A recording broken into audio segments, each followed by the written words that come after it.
What's going on, guys? Welcome aboard. Welcome every single one of you. Thank you for joining us today. Let me stop the music. I don't know why the music started again. Got so much delay today. I couldn't find couldn't find a lot of things. But how's everyone doing? CJ Hollister, welcome aboard. Primary official Charlie, also known as Charlie Checklist. Welcome aboard. Thank you so much for joining us today, and we are at lesson number 3 of our private pilot license certificate virtual flight academy. Welcome to the 3rd episode of Avio Flight Academy. So let's start saying that today's lesson is going to be about instrument maneuvers. What we're talking about, we're going to start doing compass turnings, okay? And sorry, what are compass turning? Basically the turnings we do, let's say in case your HSI doesn't work, or your heading displays up, and you have a compass. That's always your way to go when something breaks up, to navigate. That's the first navigational aid that they basically was invented. I mean, not the first one, but one of the most used still, and one of the oldest still in use. We have a compass on the Cessna 172, even on the G1000. Every single plane has a compass because it's standard on all planes. And the tricky part of the compass is it's not very reliable during turns.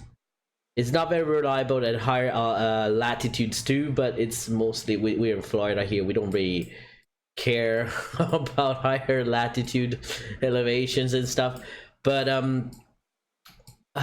we do care about turns. So we do have a delay when we start a turn, and that delay, undershoot or overshoot, depends on which hemisphere, which depends on where you're turning. There's overshoot, undershoot. So that means you either roll out 10 degrees before or 10 degrees after you see your number, and that's because the compass it's not reliable on a turn. It's reliable on a straight and level flight. Other things we're going to be doing today, of course, we're going to go through the checklist. We're going to go through standard procedures for departure on a control airport. We might be able to do uncontrolled too. We'll see about that. And then we got also we'll try again, do turn around the points, a couple other maneuvers like that. S-turns, what are the S-turns, what are they used for, and why we need to know, and why it's important to do S-turns before maneuvers. And we're going to talk about systems, so about instrument panel, what we have inside the plane, what the G1000 has to offer us. In this case, we're flying the G1000, so we're going to talk about the G1000 a little bit more. To talk about the G1000, I probably need 2 lessons, so we're going to do an introduction now on the G1000. The G1000 is that's why, if you guys want to do a check ride, make sure you're being trained and you're doing a flight on a 6-pack, because it's much easier to do a check ride on a 6-pack, because the actual G1000 has a lot of things that you need to know, you need to perform, or before and after flights. Unfortunately, we're not able to showcase you basically the whole G1000 potentials on the default G1000 that XP11 offers. It offers amazing opportunity to learn, but it has its own little boundaries where you can't go over. You can't just you don't get the full potential of the G1000. That being said, we're also going to talk about the instrument panel. So we're going to go through the unusual attitude. So we're going to try to do some unusual attitude maneuvers. Basically, we're going to start looking away the cockpit. I'm going to start moving the plane around, and we need to know how to recover an unusual attitude. So that usually happens when why we do that, because it's a cloudy day. Okay, let's see, a cloud, you get into an area where, like there, let's say it's a bit more restricted, okay, and then you see, oh, cloud, there's clouds over there, so you want to turn back, but there's not enough space, and you end up being inside the cloud at the end while you're turning, and that's very dangerous because you lose your spatial awareness, and then you need to rely on your instruments. Okay, so because of that, because you need to rely on your instrument, even though you're doing a private pilot license, so flying VFR, not instrument rating, you still need to know what's inside your plane, what's the use of it, how to use them, and how to read them. So we're gonna go through all that part today. This is a Cessna 172 Skyhawk, very it's a beautiful plane. In real life, it's perfect plane. I mean, this guy, if you want to stall the hell out of this plane and want to crash it, you have to work hard to crash it. It's so stable. It's made for flight training. It's the perfect single engine aircraft for flight training. It's just it's so reliable. I mean, I had never had an issue with that. Even when I had an issue, it's the plane is just stable. The plane is just stable. Your PC is restarting. Okay. Connor Morse, welcome aboard, my friend. Welcome. There we go.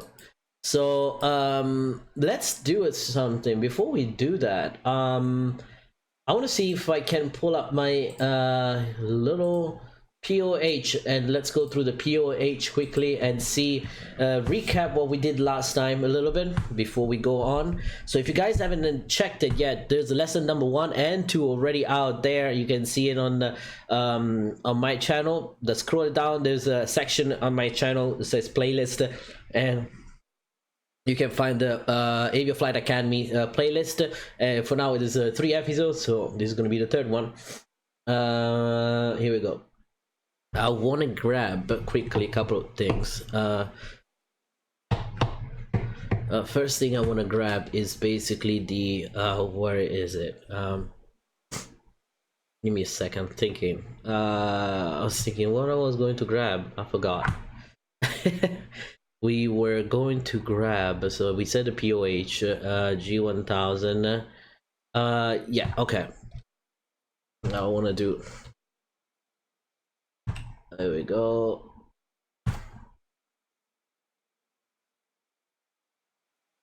Compass. Let me see if I have a graph here that I can show you.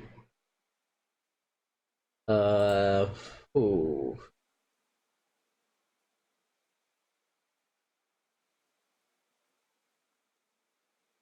Here we go. I have this picture here. Oh.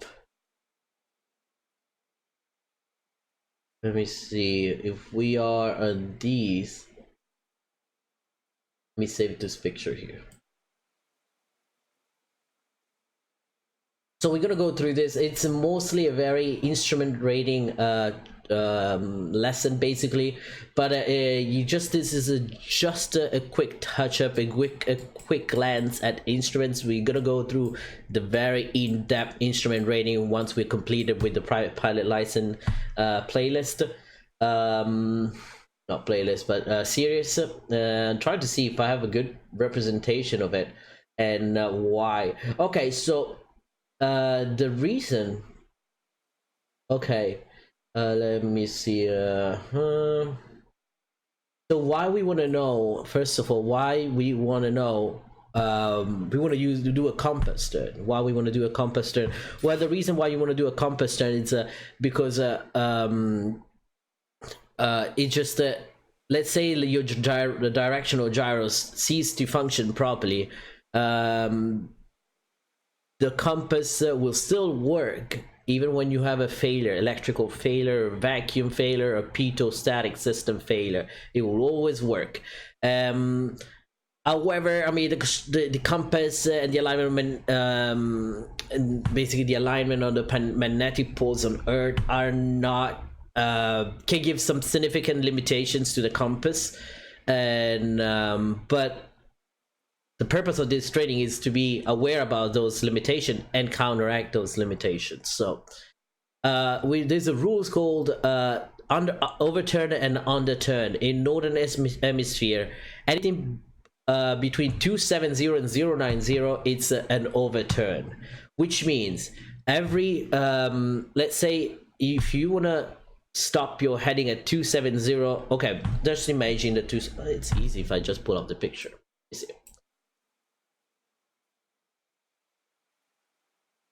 Where are you, picture? Here we go. Get that one in. Flight lessons, and get that one up here. And I'm just gonna have you right here. Where are you? Close this one. Again, close the rest. Here we go. Oh, where is it?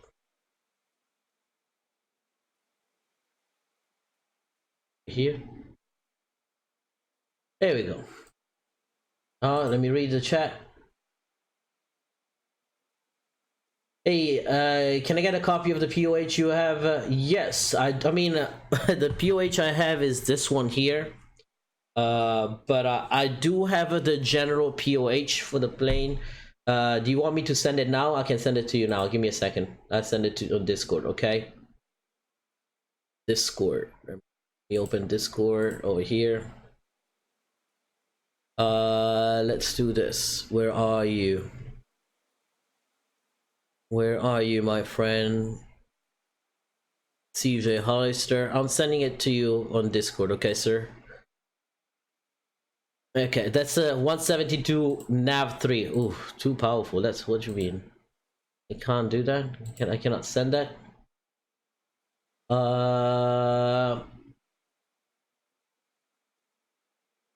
How can I send you this one? Because it's not letting me send it to you. There we go. Okay, it's too big. How do you say it's too big? It's just like a what? Oh, 53 megabyte. There's the limit. Okay, let me do this. I'm gonna send you the the POH now, okay? Let me see. Google Drive. Oh, okay. No, not Drive. What's your send me your email on well, because I am Hurricane Gaming. I am one of them. Here we go. Let me grab my email. Send me your email, CJ. I'm gonna send it to you. I'm sending you the thing here.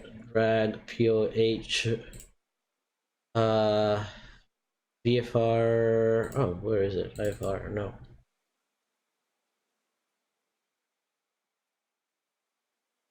It's a pretty heavy. It's a pretty heavy PDF. Has to be sent as Google Drive. Okay, good to know.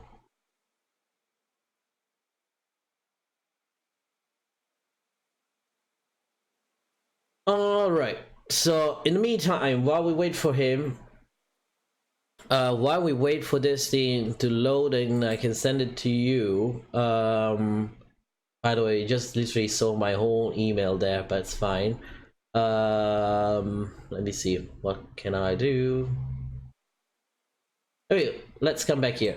All right, so we were talking about let me put this one here so I can read the chat.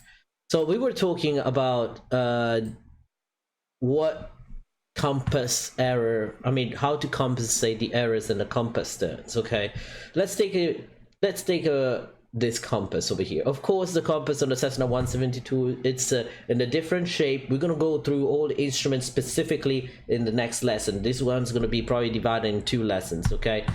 Part 1, part 2. But let's see 270 and 090. You will see 270 and 090. Those are the 2 heading where you don't need to compensate anything.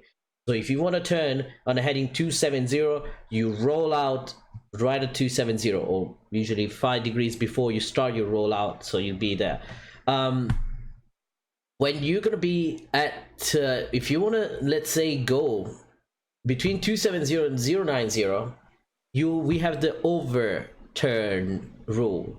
What does it mean? That means from 270 to 300, if I want to roll out at 300, I need to roll out I need to start my turn at 310. At 300, when I see on my compass 310, I'm gonna start my rollout, and then when the compass stabilizes, it will stop at 300. You will see the compass will start to wobble a little bit, and then we'll turn back and come back to the correct position, and it will show you 300. Okay, let's say 330. Okay, if you want to go to 330, it's going to be 20 degrees more. So every 30 degrees you actually increase by 10, 20, 30. Okay, and then till you hit 360. But when you hit 030, it will, you know, it will be, you will go the opposite way. So let's say you want to turn heading 330.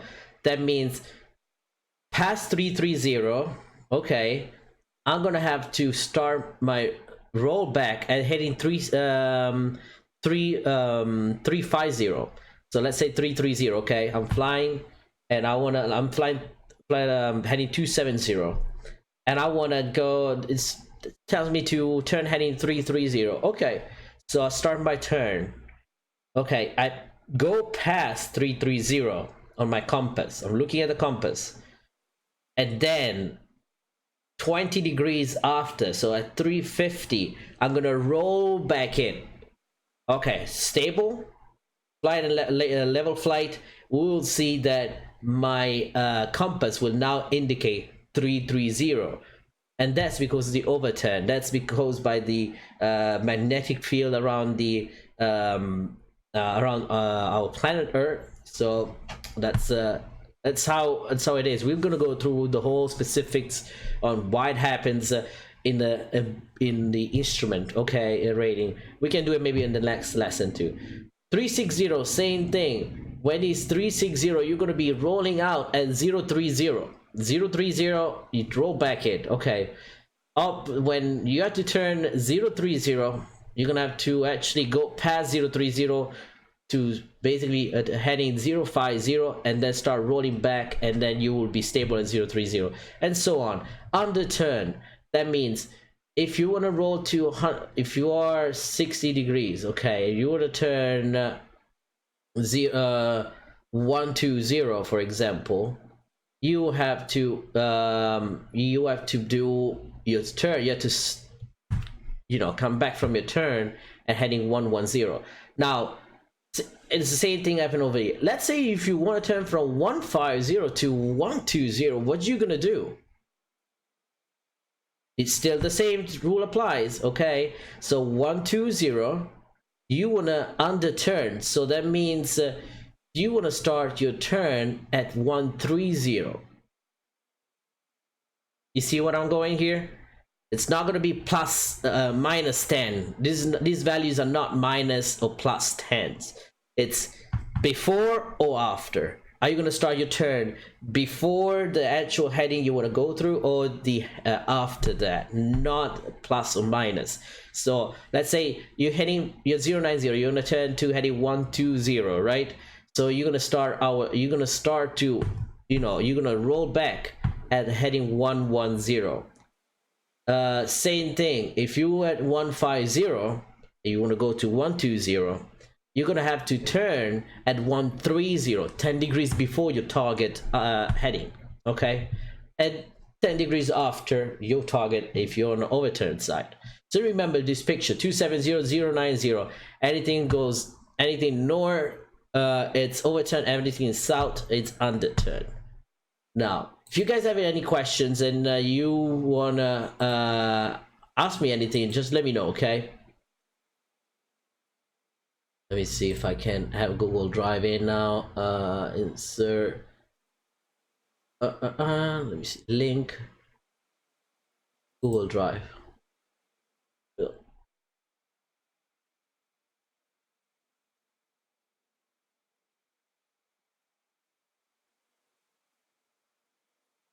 Okay. I just need your email, CJ.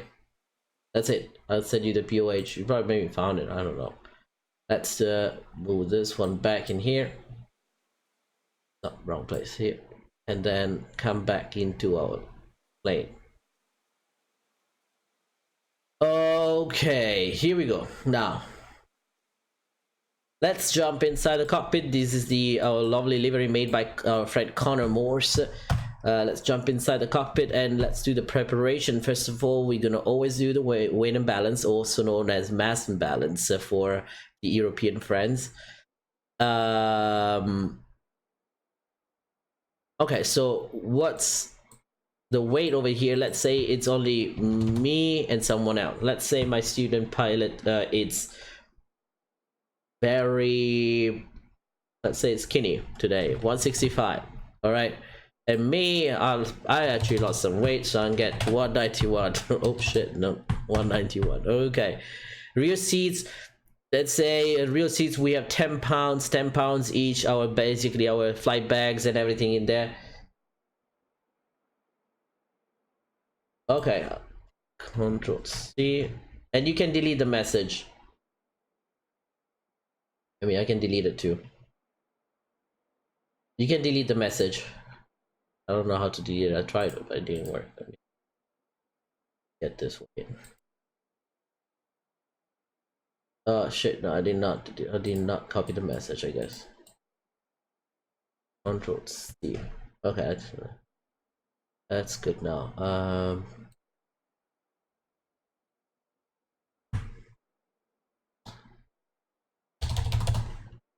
There we go. Now I got it.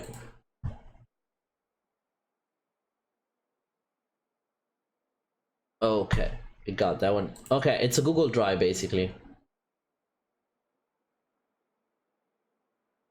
All right, I sent you the link, my brother.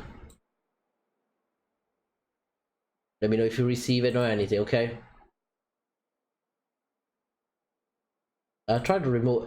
Mods can remove. I don't know if mods can remove it, but if you want to remove it, go ahead and remove it because I thought you would send it to me on. No, I can't remove it. Okay, it's all good. I guess it's not an important email. Okay, cool. All right, so weight and balance. So we said rear seats. So let's say we put our flight bags in the rear seats. Okay, how much fuel we're gonna be using? Let's grab our POH, and we know how much fuel we can carry on our POH, right? So let's jump in there quickly. Where you at? Where you at?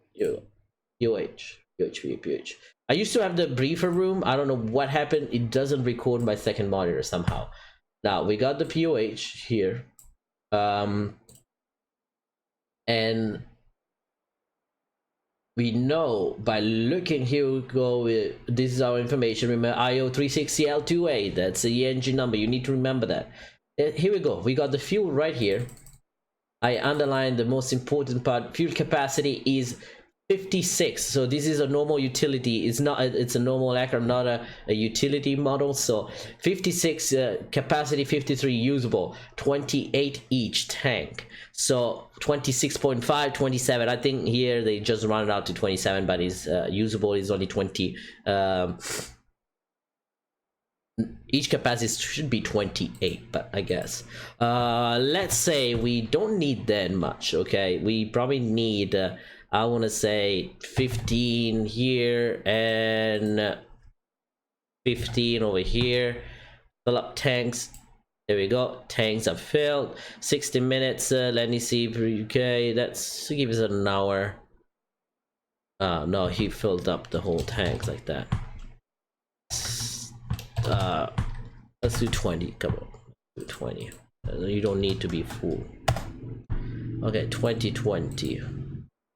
Flight time about, let's say 90 minutes. There we go. And then we got empty weight at 1700. So my empty weight is going to be 1700. My payload weight of 426 pounds. The total takeoff weight 2366. This is what we want to read. These numbers, remember, normal category 2558, 2550 on takeoff, and 2550 on landing. So these numbers, you will have to stuck them in your head, like they will be so important. 2550. So we are well below that. We are 2366 through 2366 on takeoff weight, which is just fine. Perfect. Takeoff CG armor 42, so that is good too. We are good. I'm gonna apply the weight, and you can see now the plane actually went down a little bit. Yep. Close the weight and balance, and we're gonna close this information here. All right, so also remember these things, these speeds, remember them, okay? Don't forget those. They're very important speeds. If you haven't checked it yet, go ahead and check out my previous stream, okay? Come back here. KFID. Kilo Foxtrot India November. Here we go.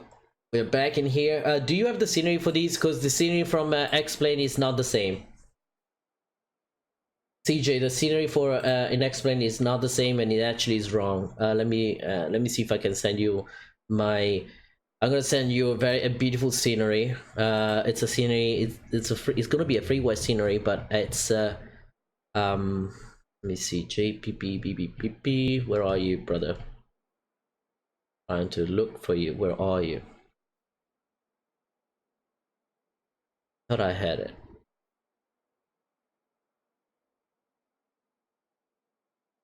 Ooh, here we go. This one here. Compress. There we go. You didn't get it, bro? You didn't get the email yet? That's weird. Okay, so let me see. I'm gonna send you the scenery first, okay? And the light went fucking down. Hate you, light. Let me send you the scenery quickly.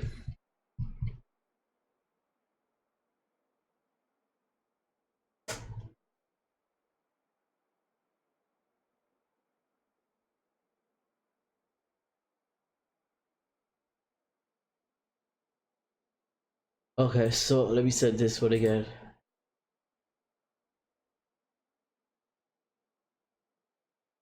It shows that it's been sent.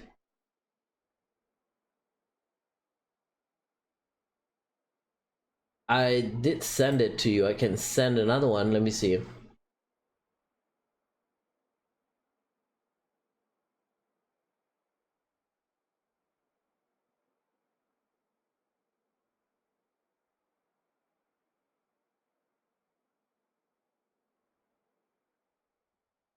It might take a little bit because I sent you a Google Drive link. Alright, I'm sending it to you. It's gonna take a couple of minutes to load on Google Drive. Let me see if I can. I know the drive. Here we go. I can go to my drive. Okay, let me see. I can give you my drive. Hold on. Here we go. Here we go. Get it. Yeah. Okay. Cool. Give me a second. I just saw your messages. Boop. Google Drive.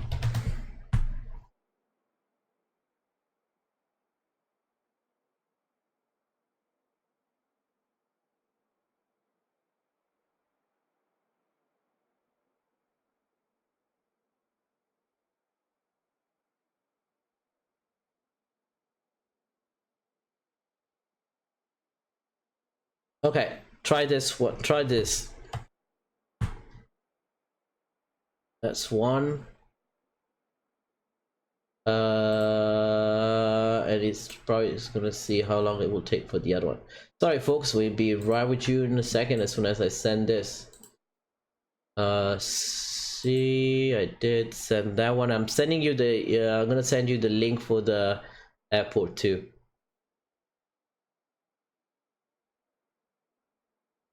It's a little bit heavy side file. Not gonna take long though. All right, so let's go ahead in the meantime and do a preliminary checklist here. Okay, so we're gonna go. We did the mass imbalance, right? So with that, close that. Where's my Streamlabs here? We done with all the preliminary part. Check Discord. Yeah, okay, I did check it. Let's do a walk around.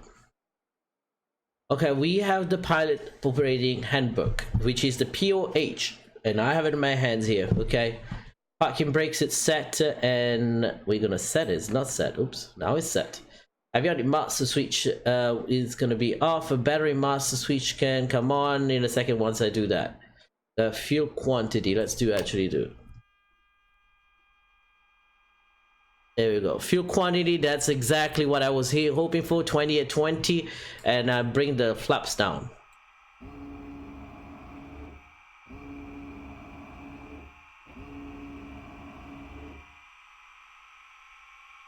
right, master switch can come off, and we're gonna do a light check. There we go. So we have the first little light here on. That's the strobo. The red beacon light is on. Okay, now strobo light is on. By the way, that's a navigation light, white navigation light, not the strobe. That's the strobe. And that's the green navigation light. That means it's a right wing. Remember, right wing is green, left wing is red. Landing lights and taxi lights are both working. We're gonna also check the pitot at this time. Remove the pitot static, this little flag, the remove pitot, remove before flight tag from the pitot tube, the cover. Usually if you're in flight training, you will never see it on. Very rarely is on. We check that, and we will check it by touching it quickly and see if it works or not. Okay. Now, I'm going to send you the scenery in a second, by the way. Here we go. Actually, I can send you the scenery now. Give me a second here. Google Drive. Here's the scenery. It's coming up in a second. Where are you? My drive. I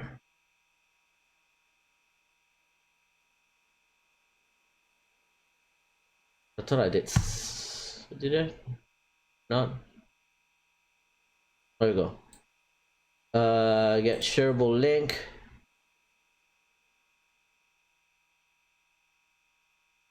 Copy. Oh, we need to do this quickly. Hold up before the battery drains. All right. I sent you also the scenery, man. Now let's come back here. Let's continue here. I don't need the email. I don't need any of these. Close. Close. There we go. So taxi landing lights checked. We're gonna check also the red navigation light and the strobe lights are on. Great to know. There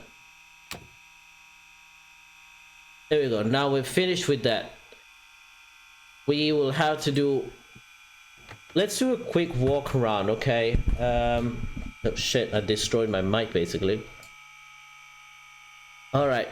Couple things you want to know is let's remove you want to know that right, is that a riddle plane?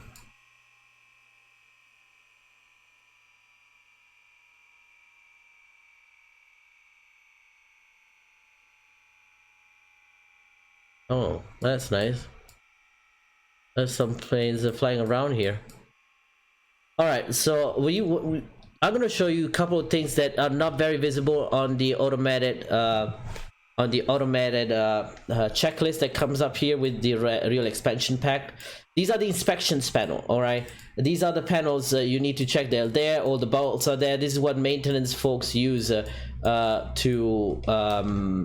check the cables and everything. Okay, and you want to check all these inspection panel on the bottom of the wing. Plus there are some sumps.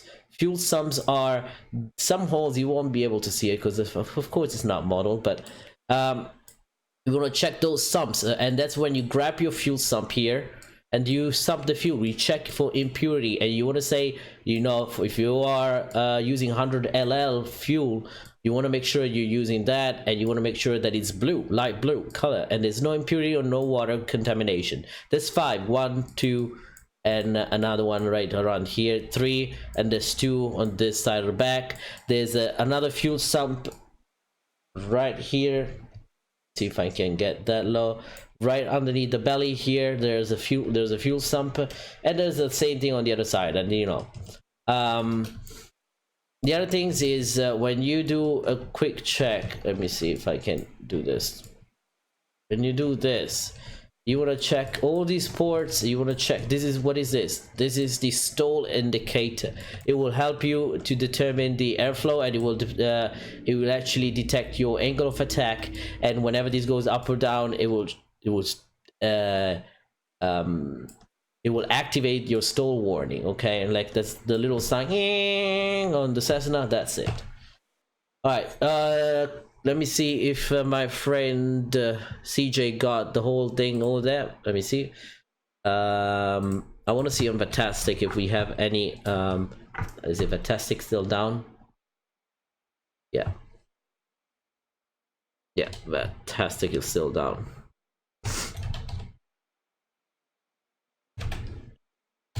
There we go.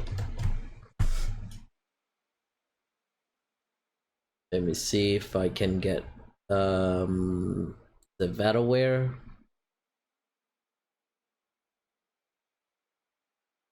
Or fantastic, whatever 2.0 something. There we go, I don't like that.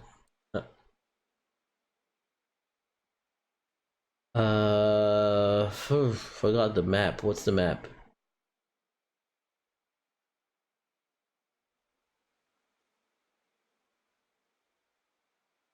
Wow, isn't my connection that bad or something? Alright, so let's see everything here. Should be good. Let's start with the checklist. We've been 42 minutes on the ground talking. Now we did the ground briefing. That's what we did. Let's do the walk around again. There we go. Pre-flight. We've done that. We're gonna check the fuel on and fuel valve on is pushed in. This is the fuel valve. Let's make sure it's in, pushed in. This little thing. Oh, here we go. We lost the click spot. Why it does that? I don't know why it does the click spot issue.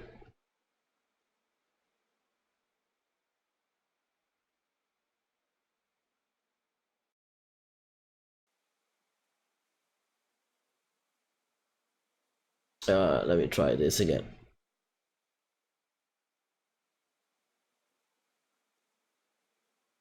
Yeah, never mind. Can't get the click spot working. Forget about it. Well, let's continue with our checklist quickly here. We've done all that part. Full down fuel. Okay, fuel valve is this red little thing that you guys see over here. Okay, fuel selector, make sure it's on both sides, and then we want to check also for the static pressure alternate. This is this little red thing. It's pushed in, and it's on the off position. This is on, this is off. Okay, and then we're gonna check trim controls, make sure they're neutral. I'm gonna set it to take off already. Here we go. And then let's go to the next checklist quickly here. Fuselage back door, check in security. Yes, we check if it's closed, and we also do a little check here when we get to the empennage. While we move from that side to the back, we want to make sure that the integrity of the plane is not like you want to make sure that the plane is working. Is the repack? Yes, it is. It's actually pretty good. There we go. We got the counterweights here, as you guys can see. I don't know. There we go. The click spot is weird. That's it's the repack. Oh, there is the repack issue. Oh, okay. I thought so. Here we go. All right. So there is these are the counterweights. Very important. Make sure that they're there. Okay. We want to check that the elevator moves correctly and freely without any issue. We're gonna check the static wicks. We're gonna do a little rudder check here. There we go. I'm gonna actually use my actual checklist here because that's much better in my opinion. It's my checklist from where I go to. Where are you? So we're gonna check the tail skid. The tail skid is below here. We can't see it now. I'm gonna show it later. And the tie down has been removed. I believe so. Yeah. Here we go. We're gonna check if it moves freely and correct the trim tab and everything. Here we go. Remove the tie down. We want to check the antennas. Okay, this is the ELT, emergency locator antenna. We check for the integrity of it.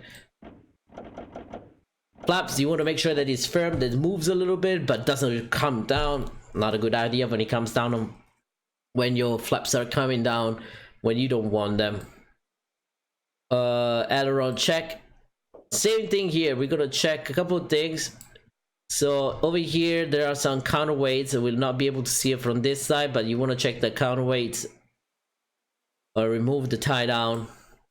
We'll check the fuel, 20 gallons and no contamination. Good. Oh, and one more important thing, make sure this valve is set straight, like that, facing towards you, okay? Not cross. It has to be like running parallel to the aircraft. Check the integrity of the wings, of the tires, and check the brakes a lot. You need to check the brake, that's very important. And check if the tire conditions are good, the pins are in. So we usually do we do check the tire condition, the cotter pin, there's a pin that we need to check, and the brake assembly. We want to make sure that everything's clear and there's no issues with that. Oil quantity, we're gonna check the oil sum. We want to make sure that we have enough fuel. For now it's really good, between 8 and 7. We want to not want to say below 6. If you're in flight training, 6 quarts, it's what you at least need. Company conditions, of course. Nose gear tire, we're gonna check the nose gear too, or remove this. Propeller, we're gonna check the propeller. I guess we check the propeller in this unwrap first. And what I usually do, I take my checklist and run my checklist around the prop and see, like I literally touch it and I go around it, because if there's any crap or any crack and there's any dents, this will catch it and it's not going to be your hand, because that blade can be actually pretty sharp. So I use my checklist and I visually check it, and then use the checklist to see if there's actually any dents that needs to be worked on, and you call maintenance for it and they will come out and it will buff it up. It's very important. You want to have a very this is very important. Make sure the spinner is correct, is good. We're gonna check so these are the engine inlet, and then you're gonna check the alternator belt, which is not showing over here, but there's an alternator belt that you want to check, right? And you probably be able to see inside when you have to go a little bit in. The air filters, make sure they're clear. Static source is the over here. There's a static source. You want to make sure that it's clear. You won't be able to see it probably now, unless I move the prop. Lower cowling cam locks, upper cowling cam locks, those are the locks that keeps the cowling down, okay? You want to make sure that is in the correct position, and cowling ball screws, and check all the screws are in. We're gonna go to the next side. We're gonna check over here the nose gear and the tire condition again, the cotter pins, you go insert it in air oil strut condition. This is the air oil style condition, also known as Avio strut. It absorbs the shocks basically. The shimmy dumper is this little thing on the side. It helps to prevent the wheel to wobble like this, okay? That's what keeps it straight basically.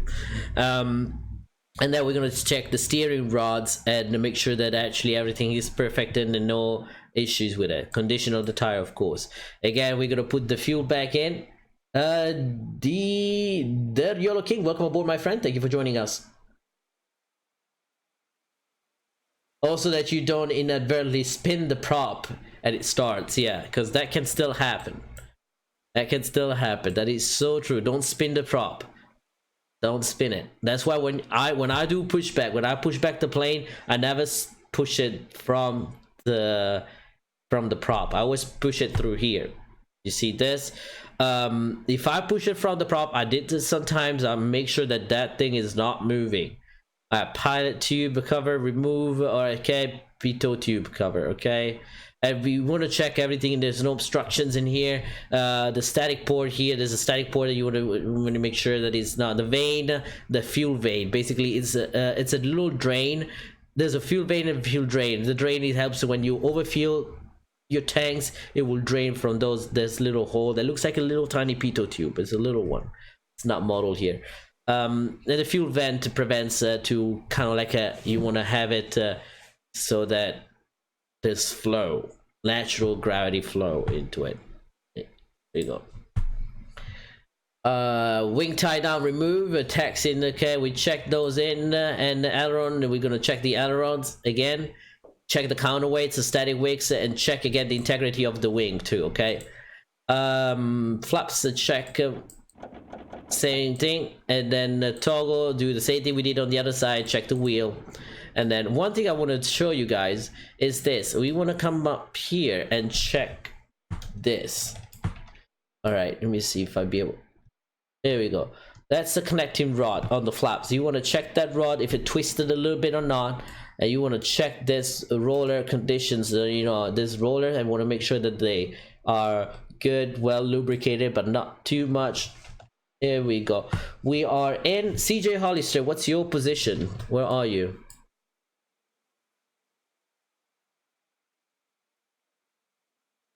Are you connected to? Are you going to connect in VATSIM or what?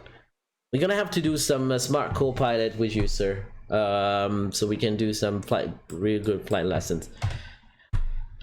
Okay, so we got that one in. We can actually start closing the door. Actually, I'll leave it open because it's freaking Florida. And let's continue with the check. I'm gonna grab my checklist here. Actually gonna use my own checklist. We did the okay, let's do the before starting engine check, aircraft acceptance check complete, the pre-flight inspection complete, briefing, passenger briefing. I'm gonna brief my student pilot. Seat belts and air vents, fire extinguisher, which is usually in between your legs, in between your seats here. Emergency access procedure, how to open the door in the case of emergency. Survival flotation gear if we have any. Traffic watch, 12 o'clock, 3 o'clock, 6 o'clock, 6 o'clock, and 9 o'clock.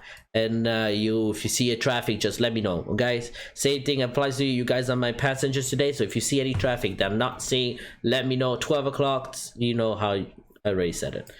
And the air vents are here. The seat belts are this one has the seat belts like a classic seat belts. Okay, mine was different. And then the crew briefing, we got the airport diagram. Let's pull up quickly the airport diagram, my friends. Here, airport, and it's Cape Fin in the airport. Are you in? All right. Well, where you at though? Oh, I forgot. So we need to. Let me tow the plane. Hold on. Let me tow the plane.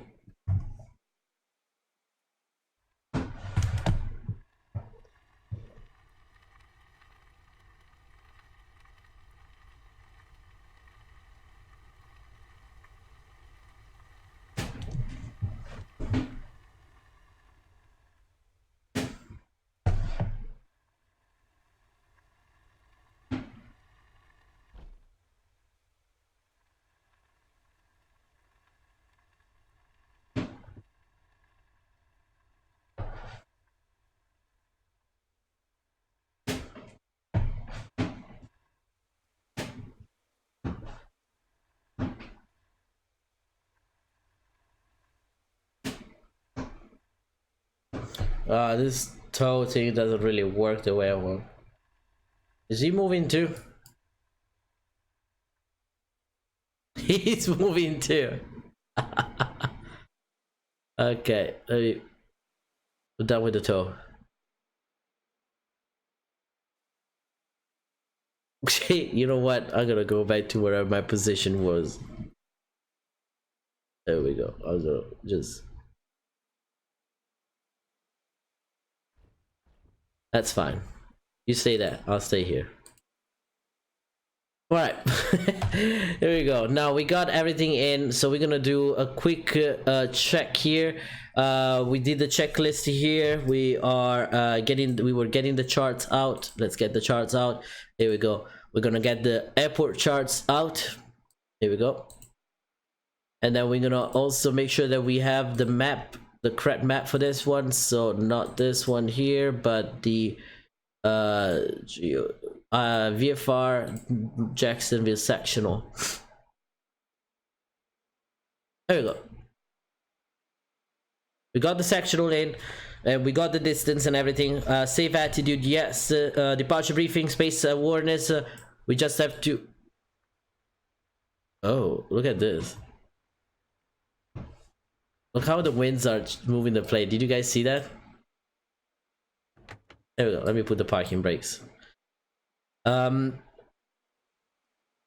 All right, so we got that one in airspace awareness. So we're going to make sure that we're not going to cross into the Class Charlie airspace of Daytona Beach International, which is this ring out here. And this starts at 1,200 feet till 4,000, and this is a service to 4,000. Okay, we're going to make sure that we don't gonna obstacles in departure. We actually don't have much of the obstacles on departures here.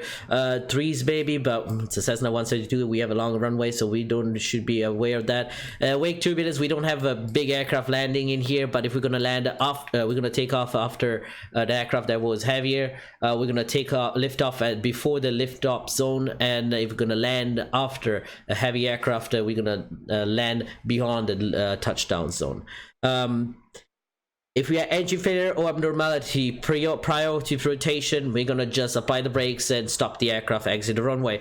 After rotation with remaining runway, we're gonna put that plane down on the runway again, apply brakes, exit the runway able. No runway remaining and below traffic pattern altitude. We're gonna find a place right in front of us. Don't try to do the impossible turns on 180 back turn, because you're not going to make it probably. So you check a place right ahead of you and try to land in there. And of course you do shut off the battery, open unlatch the door, and make sure that you're good. About traffic pattern altitude, then you're gonna glide your traffic pattern altitude all the way to the down. I moved. All right, man. Captain Berto, welcome aboard, my friend. Welcome. Seat CPS secure. The door said closed and locked. We can close them now. Here we go. Here we... Damn it. There's no way. Okay, here we go. Click spot. Fuel selector, make sure on both, and it's on both. Mixture cut off, fuel pushed in, fuel valve here, fuel shut off pushed in, and mixture cut off. Throttles open a 1/4 inch. Let's open a 1/4 inch. Here we go. That's good enough. Avionics must switch off. Battery and alternator must switches are off. Beacon lights can come on, stays on. Okay, nav lights is required. We don't need them right now. Here we go. Starting engine procedures. So we're gonna arm standby propeller area visually clear. Nothing is in front of us. We're gonna go standby battery. Actually test 1 2 3 4 5 6 7 8 9 10. Here we go. An arm. Standby batteries, an arm. Engine indication no red X, so that's a good sign. E volts minimum 24 volts, and M bus E volts he said 24. And I'll give you over here. Seems a click spot, it's kind of bad. Then we're gonna check the M bus volts. Minimum we got the M bus volts minimum 20 1.5 or less, and we have it on the M side. On the M you can see 1.5 or less. Battery S discharge, we're gonna check is discharging, yes. And then we're gonna also check the standby battery annunciator is on. It's not represented here, but it should be on. We're gonna turn on our masters on. Here we go. Battery and alternator on. MBAS minimum 24. We got 24 on the MBAS. We got 23.1, which is acceptable. This is going to be a cold engine procedure. Cold engine start procedure. So throttle advance halfway. Here we go. Fuel pump goes on. Fuel pump is right here. Okay, is it on? Fuel pump? Yeah. Fuel pump is on. We're gonna also do a quick mixture rich for 3 to 5 seconds basically, and then cut off. 1 2 3 4. That's good enough. Cut off. Then fuel pump can come off, and the throttle 1/4 inch. I'm gonna throttle 1/4 inch. Here we go. We're gonna check the okay, everything is good. Announce clear prop.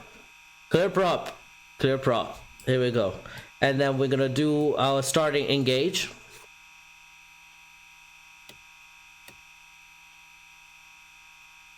There we go.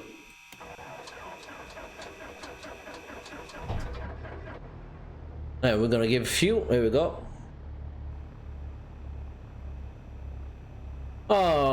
right, we got that one in. The engine is started. We're gonna turn on the avionics. Avionic master switch is off. Flaps are gonna come up.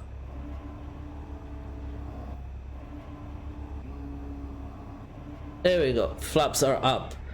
I'm following my weather. It's different than the real world weather. CJ, yeah, let's go ahead. Let's get in Discord.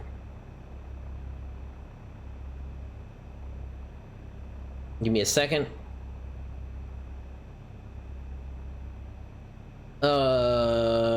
Okay. Let me see. Where are we?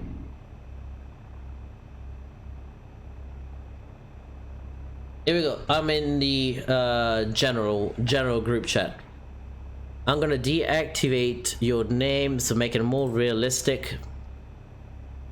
Here we go. We got that one in. So we got the avionics in, ATIS and AWAS. We're gonna tune in on 122.0. That's unfortunately that's the ATIS frequency. I mean the ATIS frequency for this airport is different, of course, but that's the active sky ATIS frequency. We're gonna use that one for this day because I believe the weather out here is a little bit crap. We can check now the weather. See.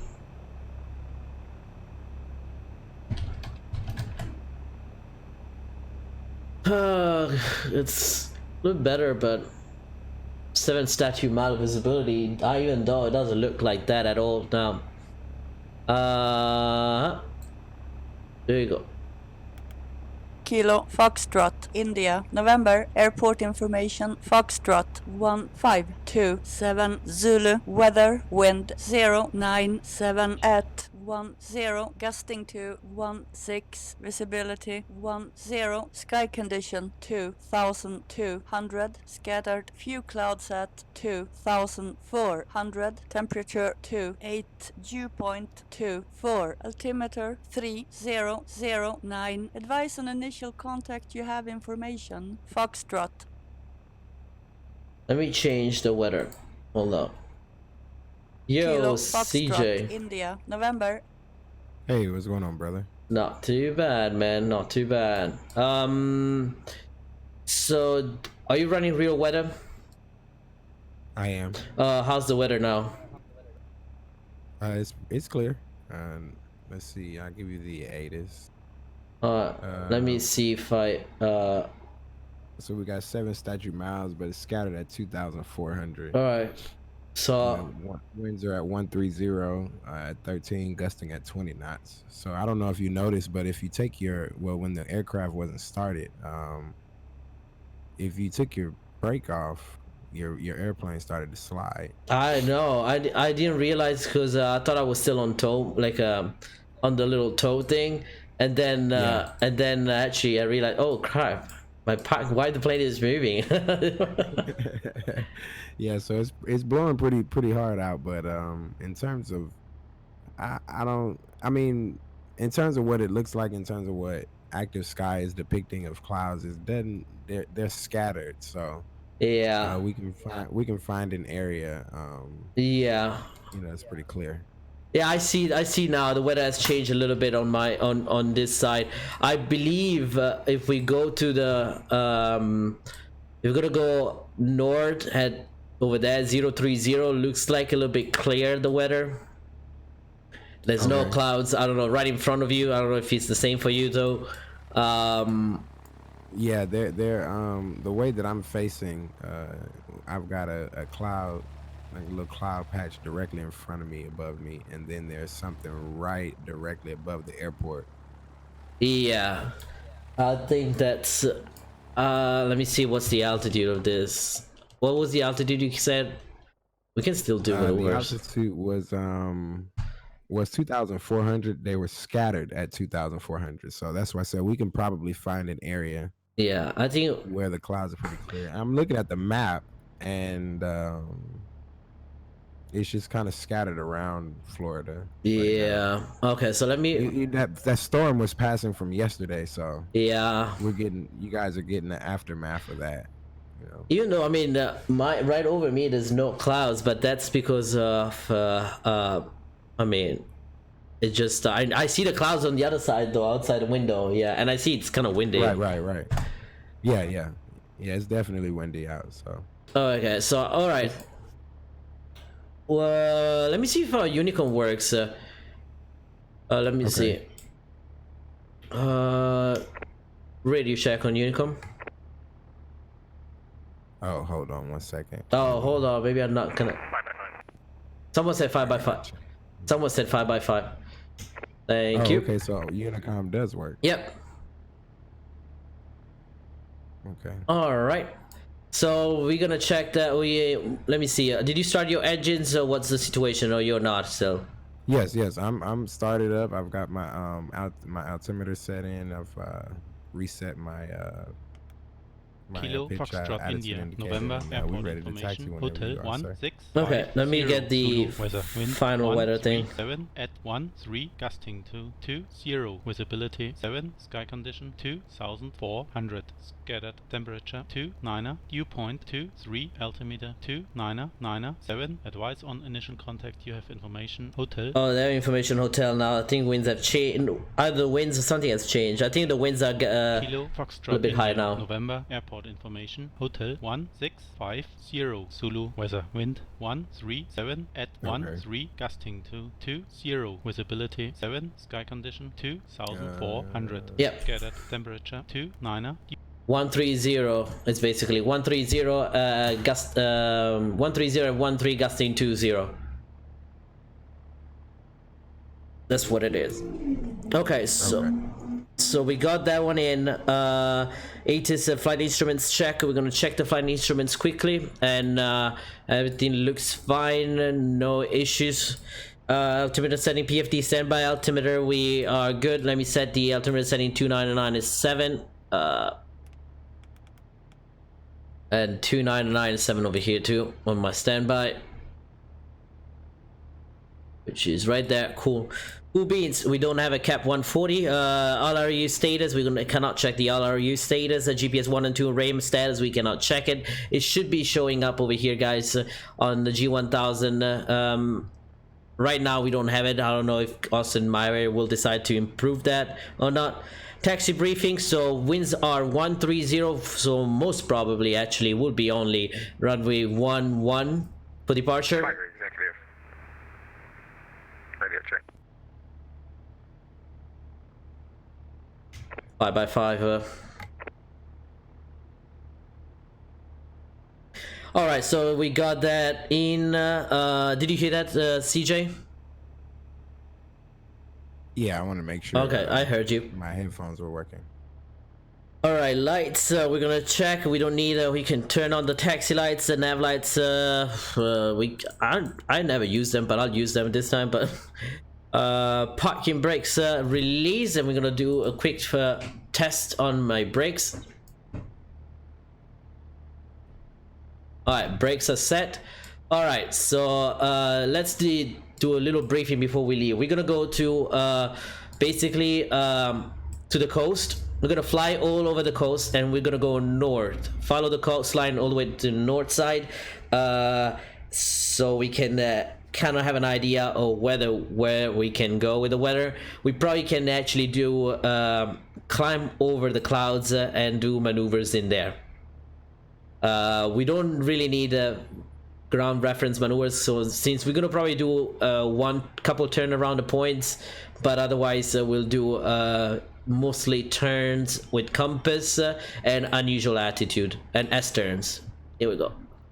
All right, so CJ, I'm gonna start taxi, okay? All right, sounds good. Yeah. Alright, county traffic. I didn't work. Why Unicom is? I pushed the top button. This doesn't work. Hold on. All right. No, I think it works. And Flagler County Airport traffic. This is November Alpha Victor 10. Cessna Skyhawk will actually taxi to the active runway 11. Flagler County traffic. There we go. All right, so wind inputs. We know winds are 130. I like to set that one on my heading bug.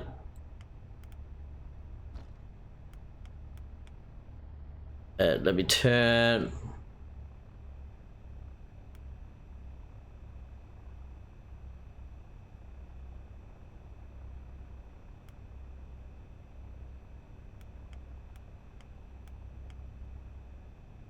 So that's 13. Oof.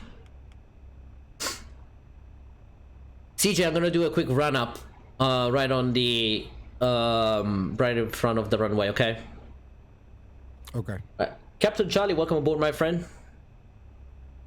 Keep it at 1,000 RPM, and we can lean the mixture a little bit more. Should be good.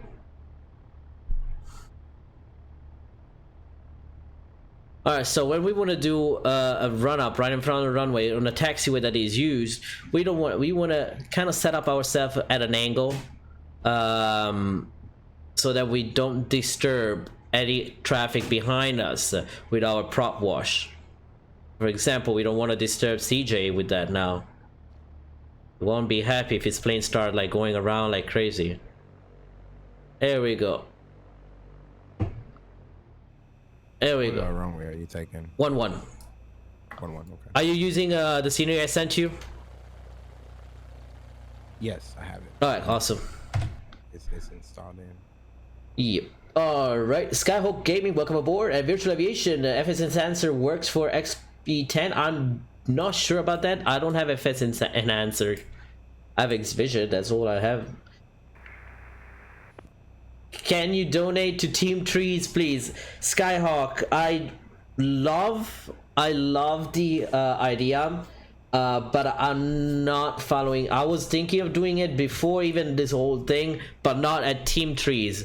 I have another group that I actually follow for that, and it's not exactly Team Trees. I'm not the biggest fan of. Ready taxi via Alpha and Foxtrot to runway 11.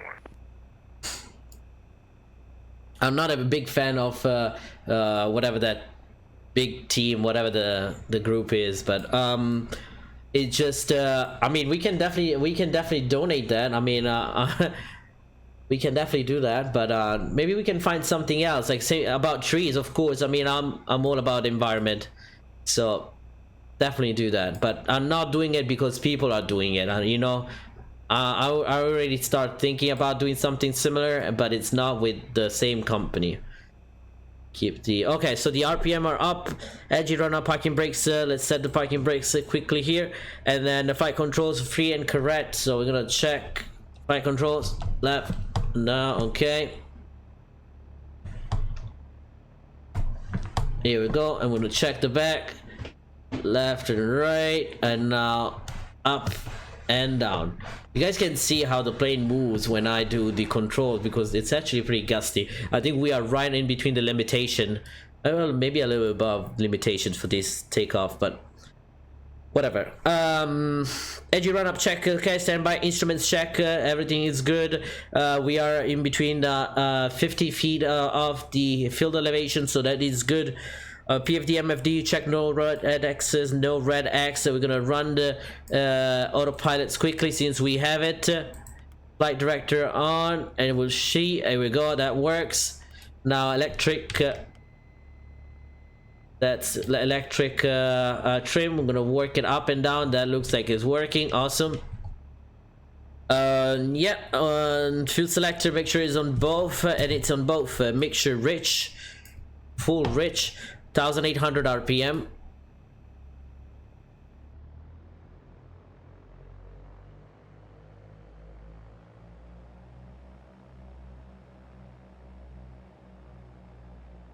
Okay, 1800 RPM set. We're gonna do a quick magnetos check. Left magneto first, and we have a drop between 50 and 150, so that is good. Back on both. We'll let you stabilize again, and we're gonna do another magneto check. 1800. Here we go. Keep it at 1800 like that. There we go. Stabilize the right magneto check now, and it's good. We want to do that because we want to hear also.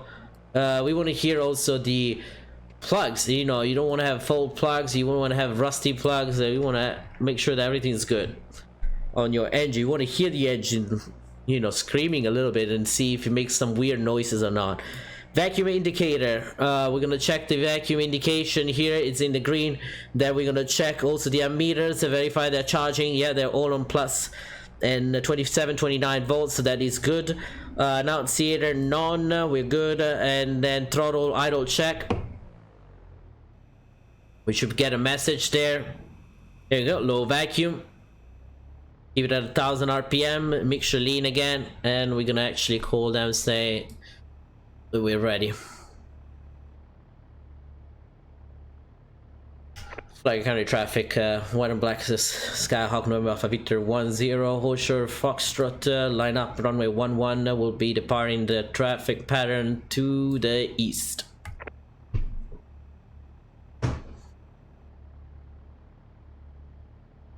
There we go.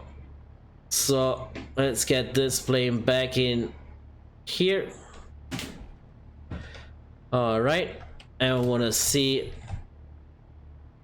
I want to double check a little bit. No one is on traffic on final. Like CJ, I'm gonna enter the runway. All right, I have to keep an eye on your stream because I don't see your aircraft at all. You don't see I me? don't know what that's about. Not in the stream. I mean in the sim, no. As in you see my tag, the label at least? Mm-mm. I see you. I'm not getting any of that. But you used to see me, right? Hmm? I thought you used to see me before. Yeah, I was seeing you when I first logged in, but now I don't see you at all. Can you hear me on Unicom? Yeah, I hear you on the radios. Mm-hmm. You want me to try to disconnect and reconnect? I can do that. Try and see.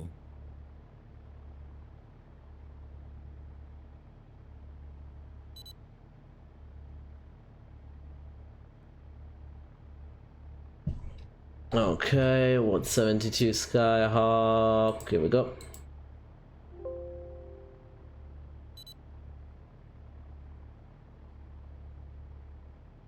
Connect on VATSIM.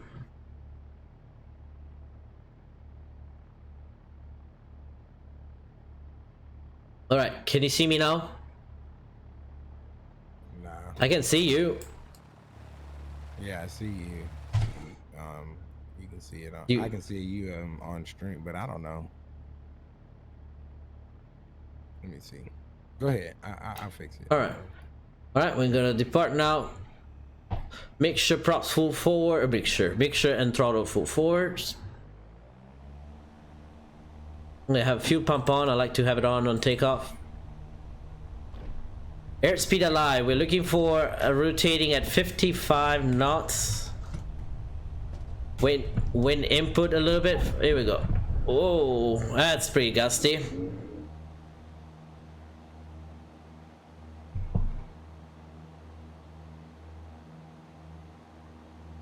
Okay, some right rudder in.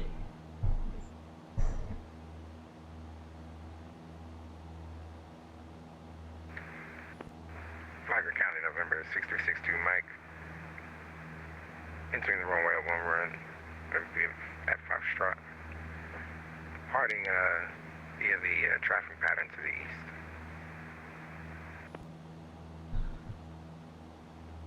There we go. Let's keep an eye. Okay, we want to have a picture out there, so we're gonna be climbing at between 75 85 cruise climb, or let's do actually that's our cruise climb. Okay, let's see if we can.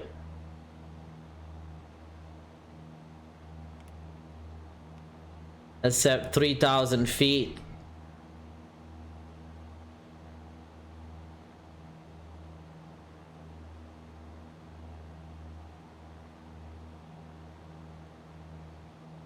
Alright guys, if you haven't done so far yet, let's hit the like and subscribe buttons and join us on Discord. All right, let me see. We're still climbing at 85 knots, around 85, 84. That's good. We passed I-95. What was that sound? I tilted my head down and the track IR hit the microphone. Okay. I was like, that's not a sound I heard before. All right, let me turn back to the east.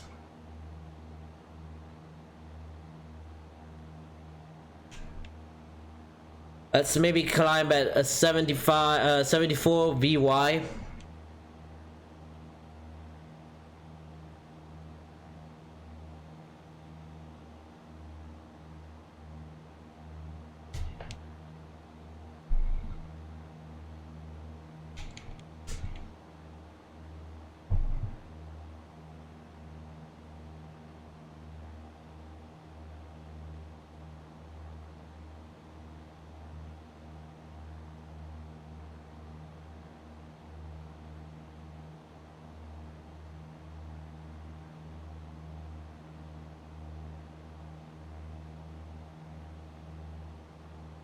All right.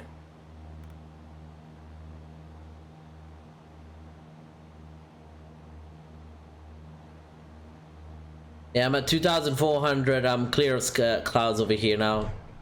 Oh. Yes. Hold on.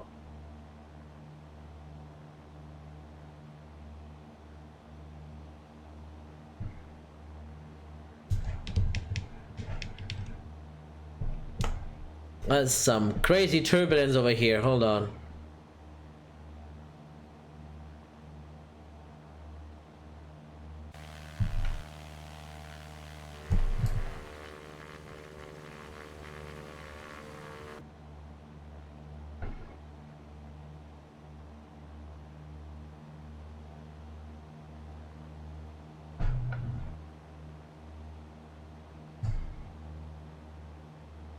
Let me see if I can find this, climb up this spot quickly.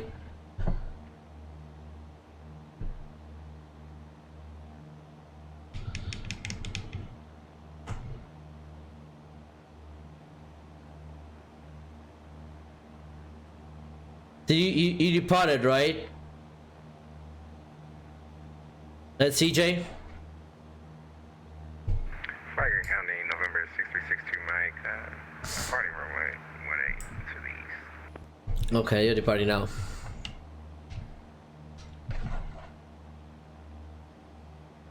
It's very bumpy once you pass basically 2,400, okay?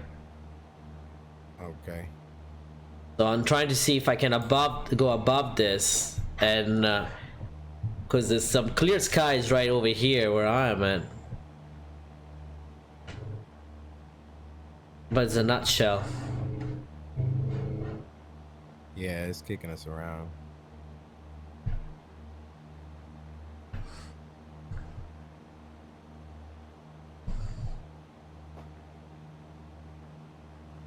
Let me see if we can see him.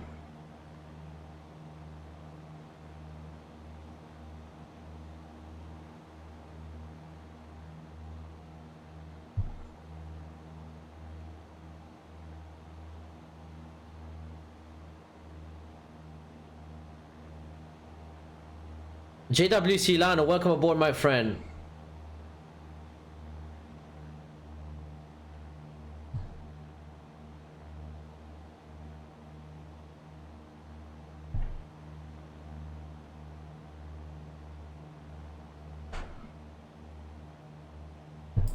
Yeah, it's a bit too bumpy over here. Yeah, off of the coast. Yeah, the closer I get, the worse it gets. Yeah, right on the coastline, you get the turbulence over the coastline. So I'm trying to turn in towards the land again. All right, well, we're gonna turn around, head back. We got 3,000. Yeah, I went and tried to go up 5,000 here, see if it gets better, but it doesn't get better. Yeah, and we just now crossing over the shoreline, and it's killing. Yeah. Yeah, we'll turn back inland.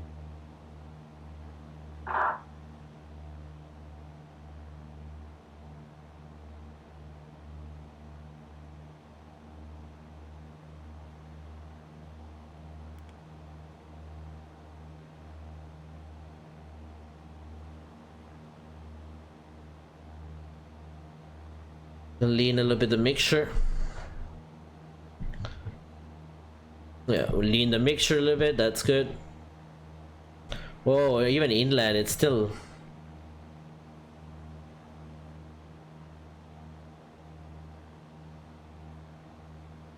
Let's see how far we can go without. If I can get back over, once I get it to at least stabilize, I'll check the sig mats and see where we potentially have a smoother air, because this is crazy. Yeah.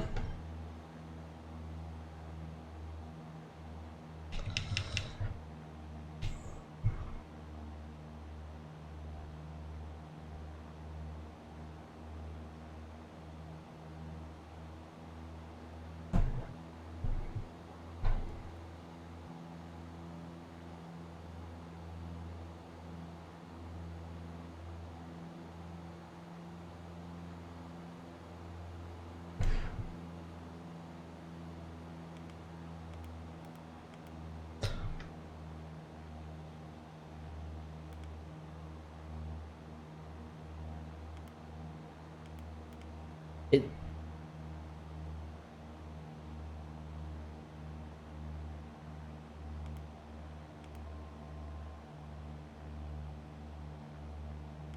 All right, let me see if it's on. I don't see you on my G1000 radar on the traffic. Really? Nope.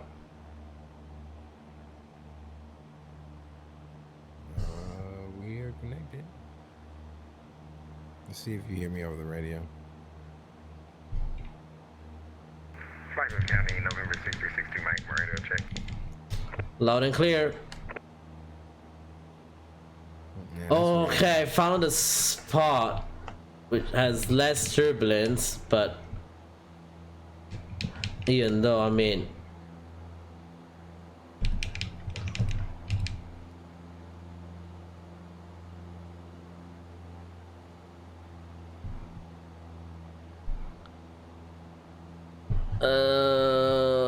let me do 2300.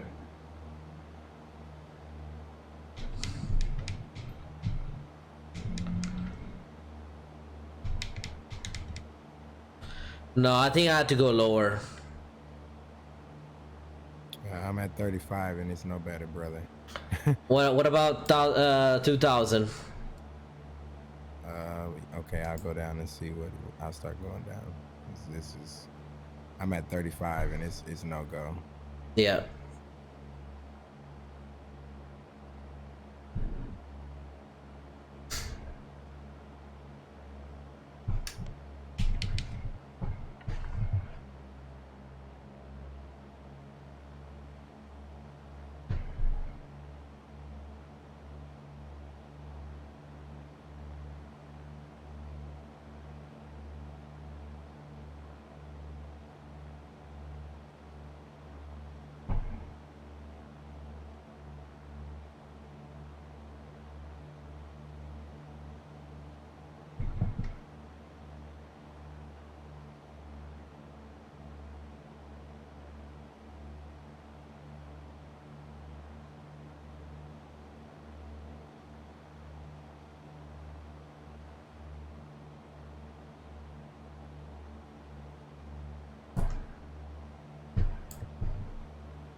Yeah.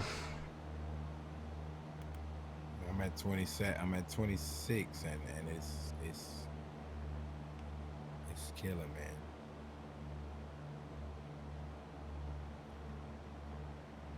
I'm just about southwest of the airport.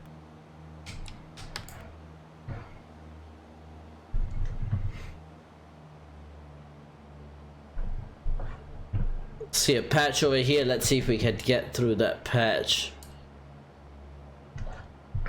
Let's see where I'm at.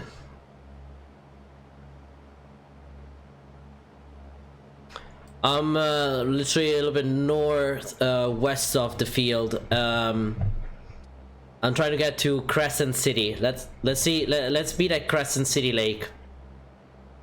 Okay, Crescent City Lake. So I'm gonna keep turning. I fly over the airport. Yeah. I hold this. I try to hold this.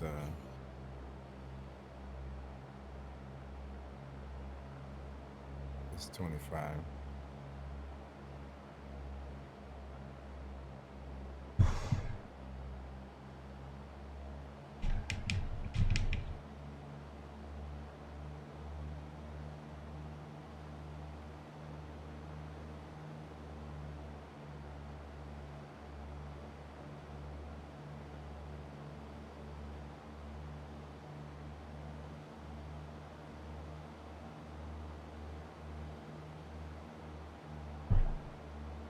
Oh, you don't want to be in a yellow arc. Not in turbulence. Now you can be in a yellow arc as long as you don't do any of. I mean, let's say you don't want to be in the yellow arc. Let's not give them. I mean, Don't play with yeah, just don't play with it, okay? Like, yeah. The speed you want to never go is the VNE. That's it. Yeah. But which is 162, 63 knots on the Cessna. On Yeah.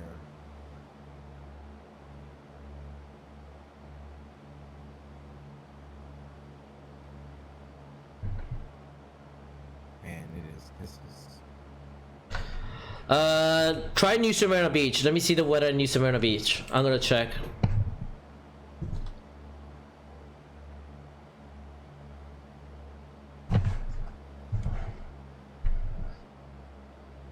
Okay, so who's gusty over New Smyrna?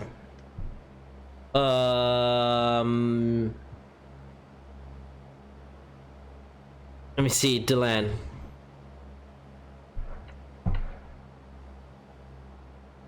Delan is a little bit less gusty. It's 130 at 9. No gusts. Yeah, there's no gust. Okay. So we can try. I'm here at Crescent City, 4,500 descending, and doesn't look any better right now. But I mean, it's definitely less gusty than when it was out in the over the ocean. But Yeah. still, no way you can do. Okay. Yeah, What's your altitude? 4,200 descending. Okay, I'm down at 25, and it's no better, brother. Okay, what's your position? Let's see. Pull up my map here. I'm just about southwest of the airfield. Going towards, what is this? Is this the military base? The land. Yeah, VPJMY. VPJMY. It's a VFR waypoint. Okay. Well, I'm just I'm about north. Well, Try to get to 16 Foxtrot Delta. That's an airport. to where? 16 Foxtrot Delta. It's right next to Crescent City. That's where I am at. Yeah, I'm headed towards Crescent City. Oh, I'm on a direct heading. yeah, the lake, right? The lake is in front of me. I kind of start to see it actually. All right. Let me see if I can see you. Well, what's your altitude again? 25. 2.5, you said. Let me see. Basically same altitude. Still no visual of you.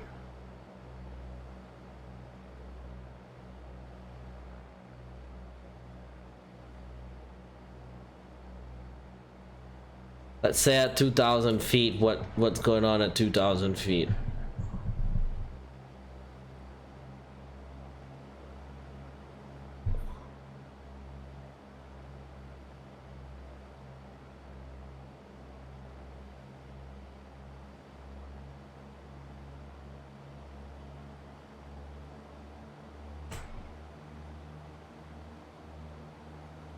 Two thousand feet is good.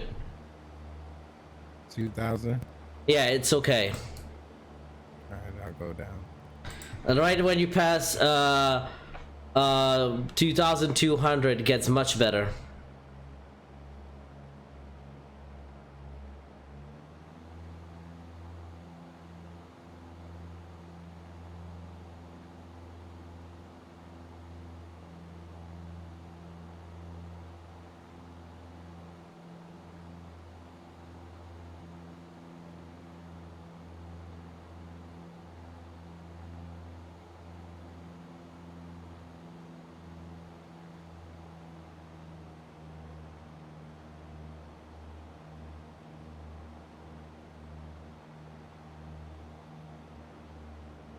About 2,300. Here we go.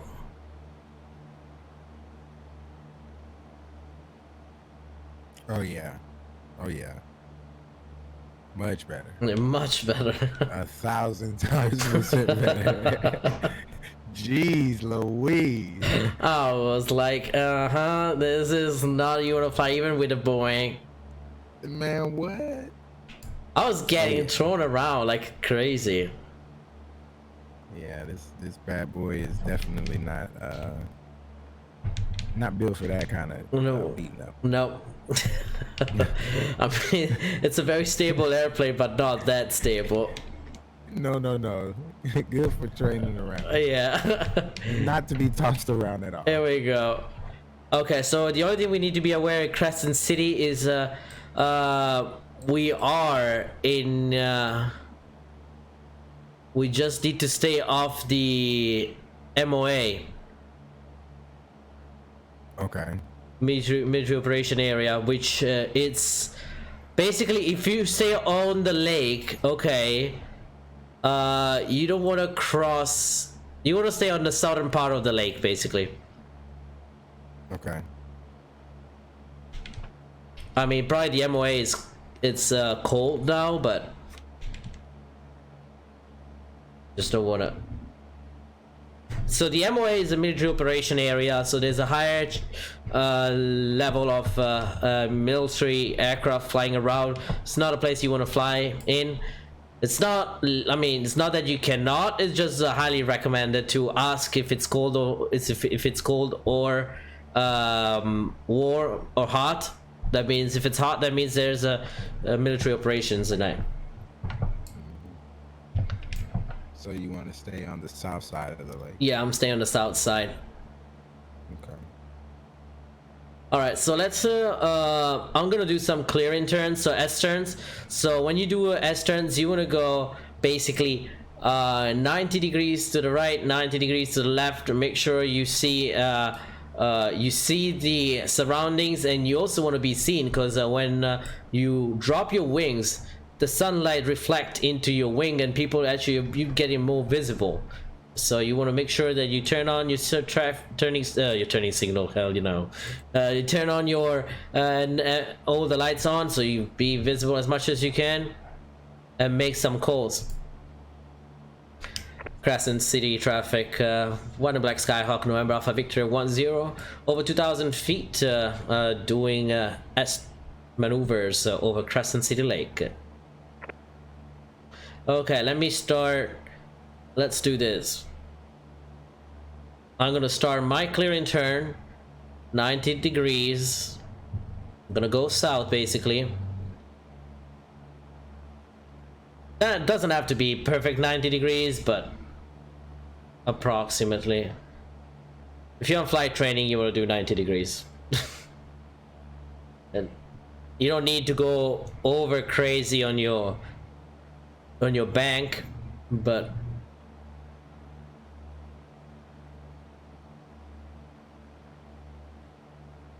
not a perfect day to do these kind of maneuvers today. It's kind of still windy, even though it's just less bumpy. Okay, we did our clearance turns. At this point, we're gonna just go towards the lake again and do let's do some compass turnings. Okay, so what we said about compass turning is we do have an error. As you guys can see, there's a little error on the compass. So let's do a turn to the south. Okay, you know, we say we want to say, so let's say G70. Okay, let's say 250. That's a good heading. Okay, I'm gonna mark it 250. We're gonna stay at that heading. Got the, let me see if I can see CJ. CJ, I don't see you yet. Yes, CJ? I'm out here. Okay, I can't see you. That's why I was like, well, okay. Yeah, I'm out here. All right, so My ass turns. all right, so we're at 2,000 feet. We're gonna do a turn now to the left. So we're going south. So we're gonna have to under turn. All right. So we are heading 250. Let's say we want to go to heading 180. Actually, let's do, yeah. Let me actually 210. Let's do it heading 210. Okay. So I'm gonna set this heading back to 210. Let me see.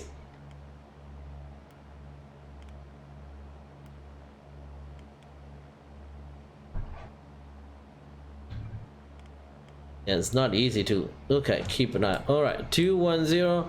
Lock the altitude like this at 2,000 feet.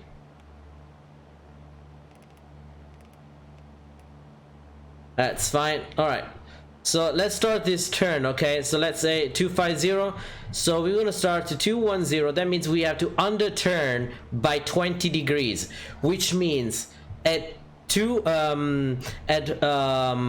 we are coming to 250 at 240. We're gonna have to basically start rolling back. Actually, you know, we're going into the MOA now, so I'm gonna turn back. Here we go. Let's start this with a different heading. You don't want to cross into the MOA.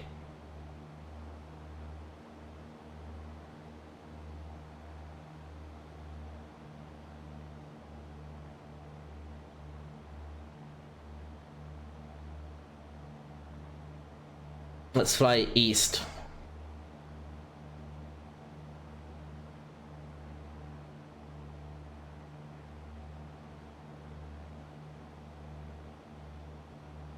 Alright, so 090, let's do heading 150. So we're getting some rain now, by the way.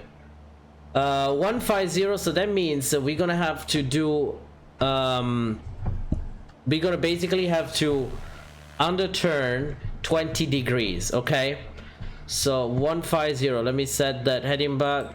There you go, like this. 150, we're gonna have to under turn by 20. So that means at 130 we're gonna roll back in. So we're gonna look at the compass, okay, and turn. I see you, CJ, by the way. Okay, cool. Right in front of me. 150, and here we go. I was distracted seeing the plane. Let me see. Let me do this again. Let me stay away from CJ.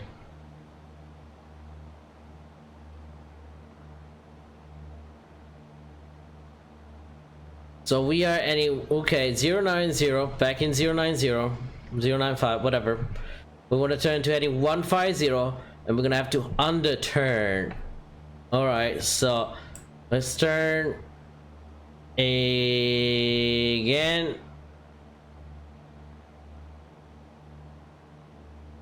One 13, and then there we go. 130. That's fine.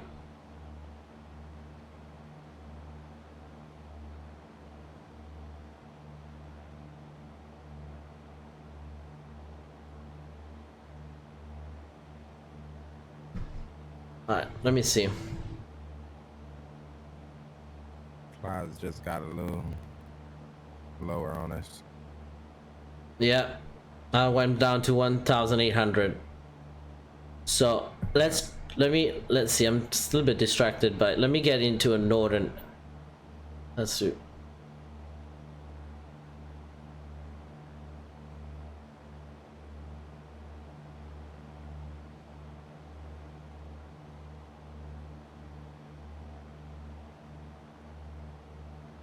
Let's do a north. Okay, let's do a north. Okay, we're going north. All right, I'm going north now. On this side, that should be safe. So let's give it a turn to 330. Okay, so we're gonna have to overturn 20. So 330. Yep.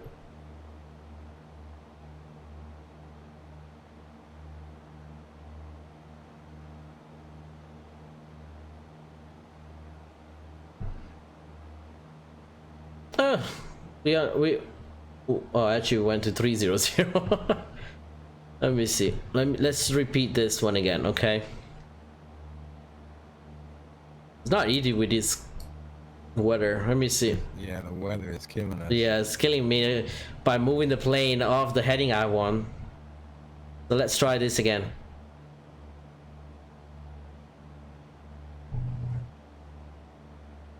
Okay, let's actually go to 2 heading. We can do heading 240. Let's go to heading 240. So we're gonna go heading 240.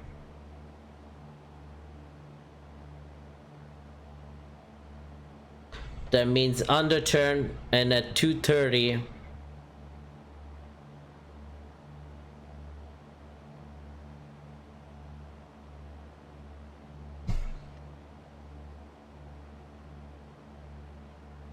There we go. Oh, we almost get that. All right, so 240. Basically, we rolled out, and now we're good. As you guys can see over the compass, it's not exactly showing the right heading when you're turning. That's why we're gonna have to underturn and overturn. So if we are moving from the northern hemisphere, from a northerly heading to a southern heading, we have to overturn. Okay. Now let's fly. Let me see. Let's fly south now. Let's go 180 degrees. So 180 degrees, we need to roll out and 2030. That should be right there. Well, there we go. Well, got it. Almost there. There you go. Now we're going south. Okay, let's keep doing this. Alright, we'll try this again in a better weather though, because the turns are not coming up. By the way, it's raining like crazy over here, right where I am, like at my in real life here. So we're gonna be some nasty weather when we get there. Yeah. Alright, so 180. Let's do now. We're going south. Okay, so let's do a heading 120 under turn by 10. So south, make sure we are south, and let's get heading 120. Okay, left heading 120. Start our roll.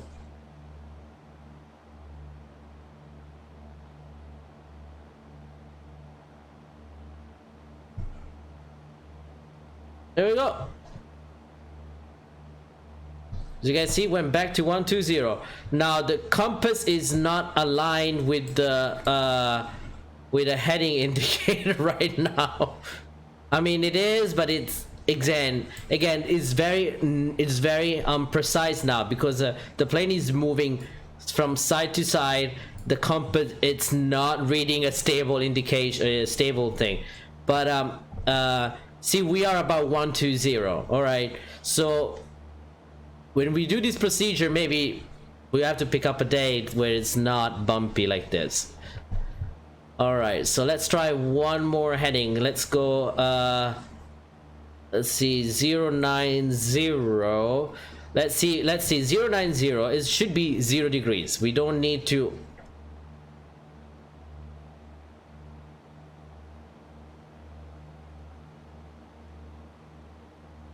There we go. 090. 10 degrees a little bit.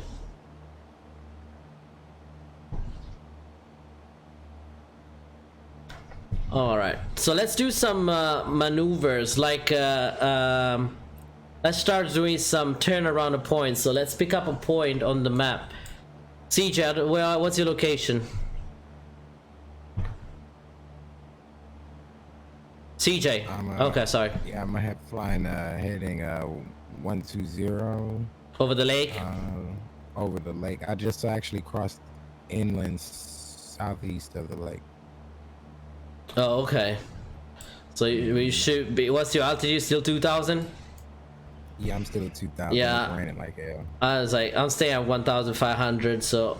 No, I'm down at 18. Okay. I'm down at 18. Okay, cool. So let me see if we can pick up a spot for a turn around a point here. I see something. Let's see. There's a little ship in there. Weird. Or whatever that thing is.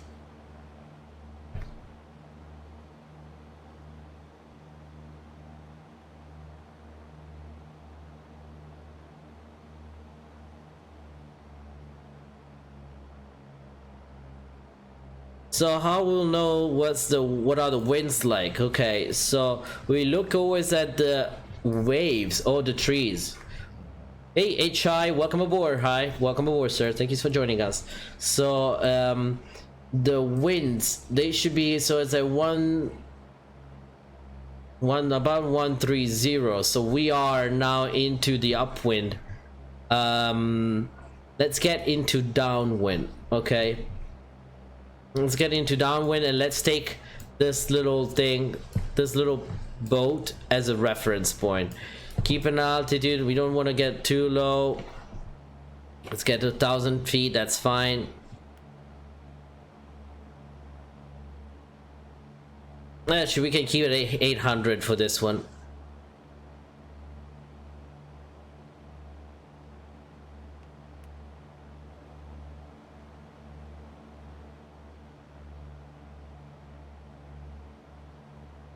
Welcome aboard, Further AM. Welcome aboard, my friend.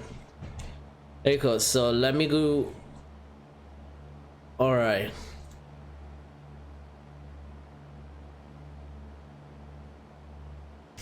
Crescent City traffic, white and black sky, Hawk on Alpha Victor 10, maneuvering at 800 feet over the lake. There we go. Let me get the downwind a little bit.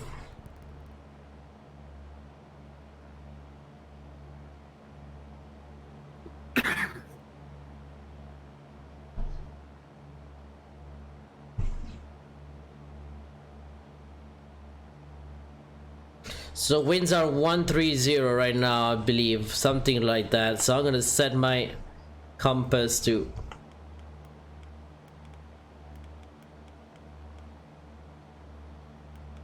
how about that. All right, so let me enter the downwind from that.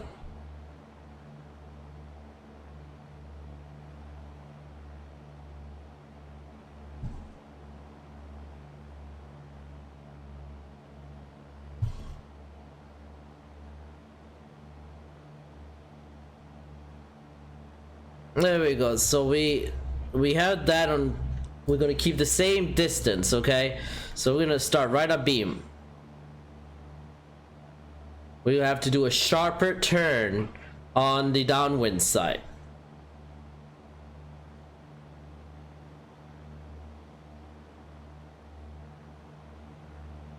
Keep an eye on that little thing. Let me get a little bit closer to the boat.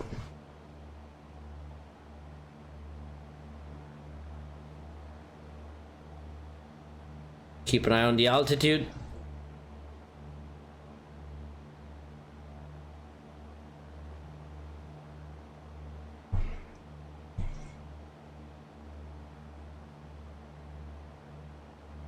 Let's try this again.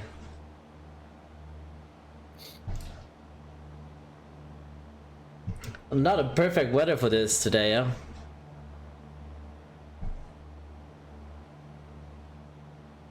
Okay, let's start like this.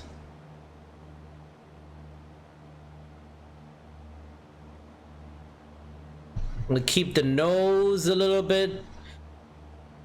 Now that we are on upwind, we want to keep on our turn. Now we want to keep a little bit of the nose into the wind. Okay, so use the right rudder in this case, so we can have a nice little turn, not too heavy on the bank.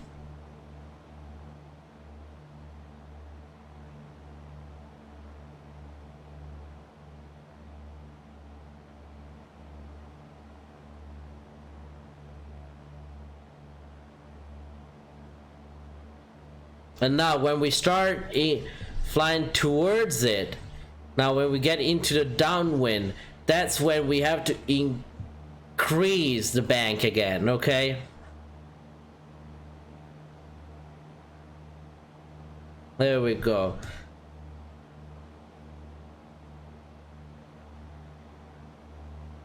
And I'm gonna do another turn. This time we are in downwind, so a beam of it. There we go. We're gonna go a little bit sharper on that turn.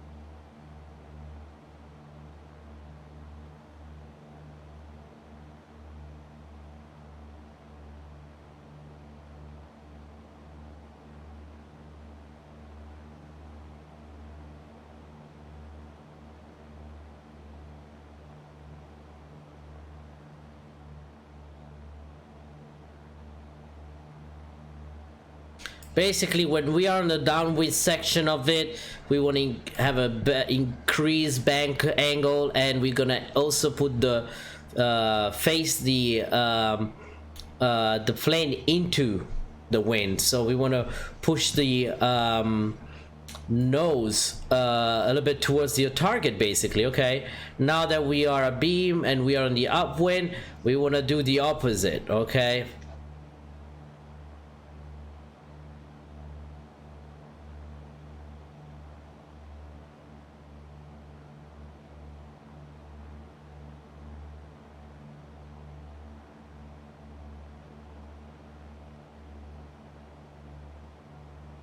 Okay, keep the picture in your head. This is the picture you want to have. Now we are getting closer. Now we need to start. Actually, when we are in getting closer to the downwind, that's when we switch, increase the bank angle and the opposite rudder. Okay. Captain Florida, welcome aboard, friend. We're right over crate. Oh, there we go. The gust hitting us. Make sure we still have the right power setting. Okay, and now a beam of the objects. Here we go. Should come up again. We start our turn again.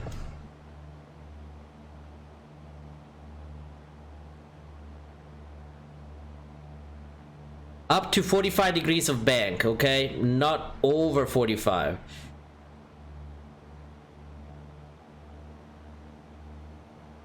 And see, the winds are pushing us all over the place. But we're still at 800 feet, again, by not even looking outside at the instruments. We want to make sure. There we go.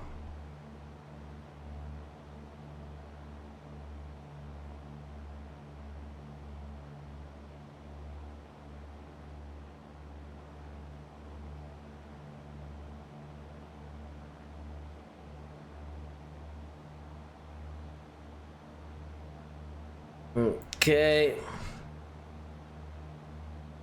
A beam. We are a beam of the little objects. Let's do one more. CJ, are you doing S turns or what are you doing practicing now?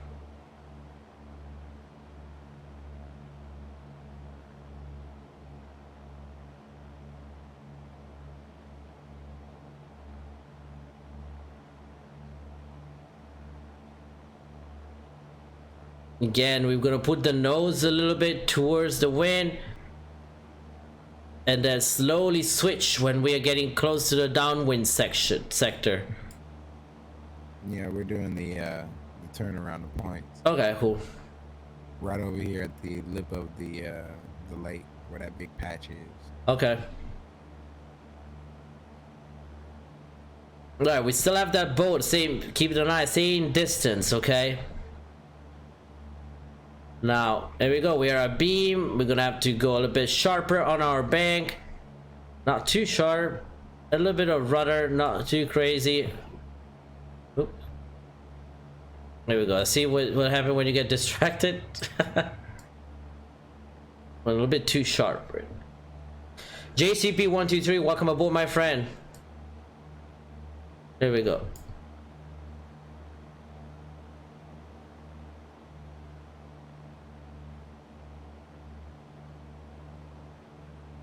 Okay, we are again into our upwind. Actually, downwind, upwind, yeah, upwind, yep. We're in the upwind sector, so we're gonna start giving a little bit of right rudder so that our plane will fly like this, and then when we get back to downwind, we're gonna turn and we're gonna head toward, and then have our plane facing a little bit the objects in question.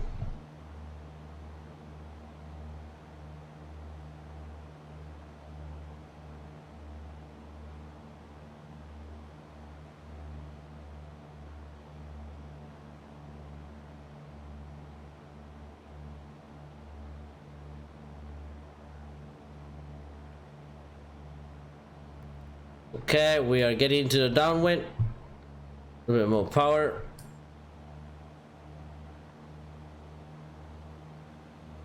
Holy shit! CJ, I just saw you flying.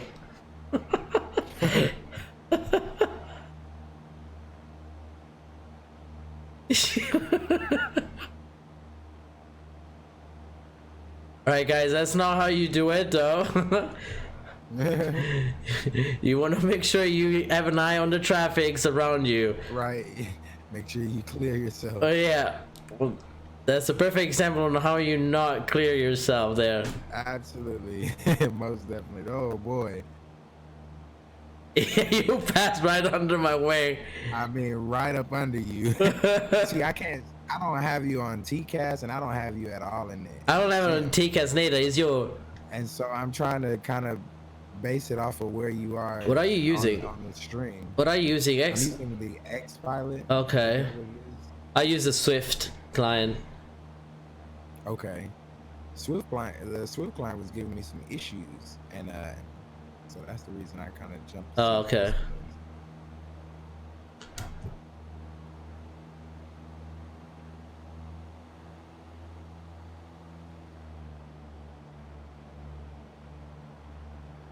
Okay, last turn, and then we're gonna do something else. All right.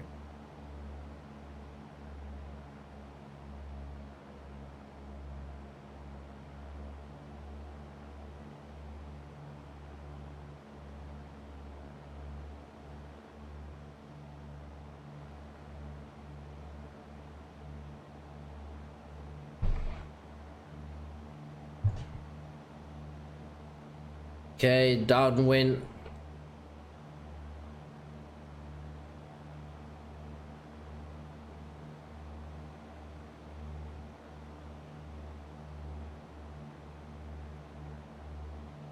Got a bit further down, further pushed away from the winds.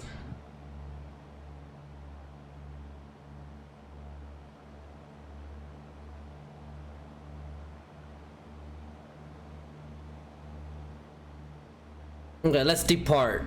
Let's depart to the south. There we go.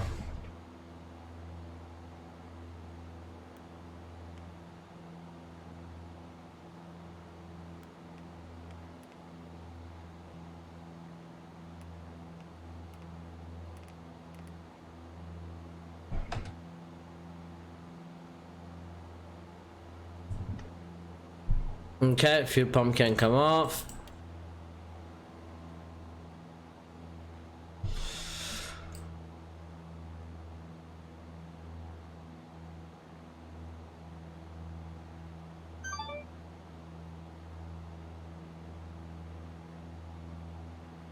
Oh, see how the turn around the points came up? Perfect circles almost. Almost perfect circles. Look at this. Nice. Climb at 2,000 feet. Let me pull up the chart quickly. Let me see if we can go where we can go. Lake Distant. Let's go towards Lake Distant now. Like distant. Yes, which is just a little bit south of it.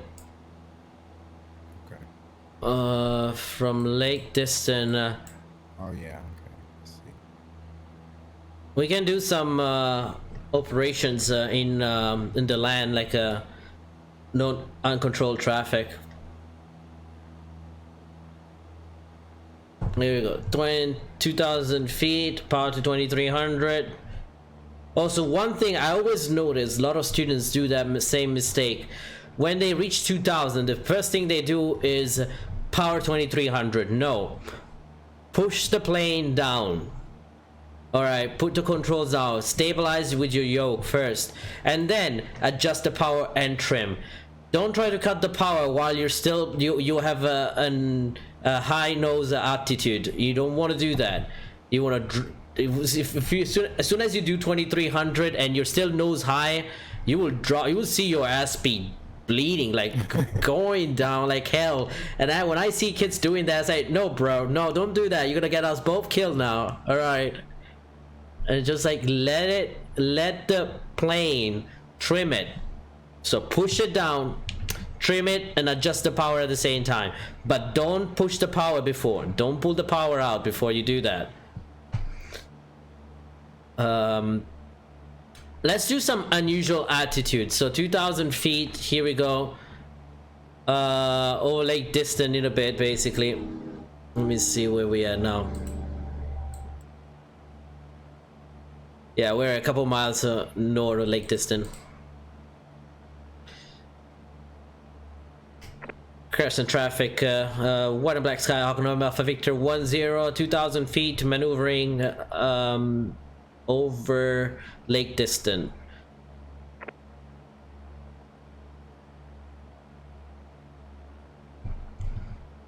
Alright, so let's do some unusual altitude, okay? Let's do this.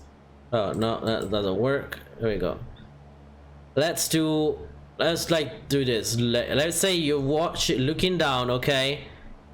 That's what they usually let you do. And then the flight instructor will change the power and do whatever crazy shit. Here we go. Oh, nose down. What are you gonna do? Power to idle. Nose up. Nose up. That's the first thing you do. Okay. Why? You're in a nosedive. Your nose is facing down. All right. You have power. Okay. First thing you want to do. You don't want to overspeed. So you want to first recover from that climb. Power to idle. Okay, don't be too abrupt on that maneuver. You don't want to break the plane. And then and recover. So always you power to idle, adjust the attitude, level the wings, and come up the climb. You always want to make sure that your your wings are level too. Okay, so let's try one more of these again. So we're doing unusual attitudes. This is called, you're gonna go through this training. Probably CJ, you probably did that too, right? Unusual attitudes.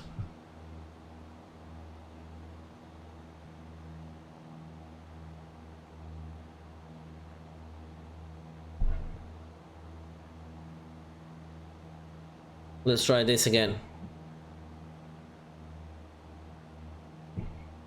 2,000 feet, back to 2,000 feet.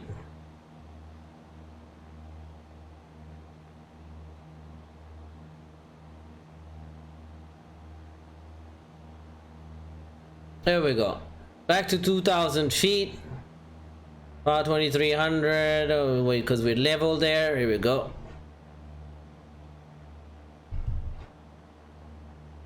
Let's trim the plane a little bit. That's good enough. All right, we're still over the lake distant, I want to say. Let's pull up the chart quickly. Yeah, we are right over lake distant. Here we go. Lake distant. Let's do one more initial altitude. This time we'll do something different. So again, look down.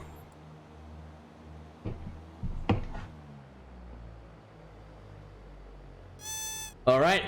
Oh, what you gonna do? Oh, we are in a cloud. That's perfect initial altitude. See? There we go. Do you see what I did?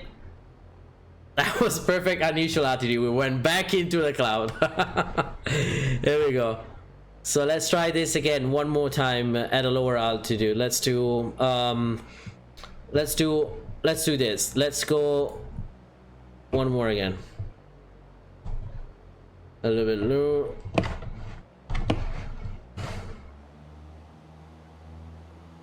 Okay, look up. Oh, power to idle. There we go. And level the wings.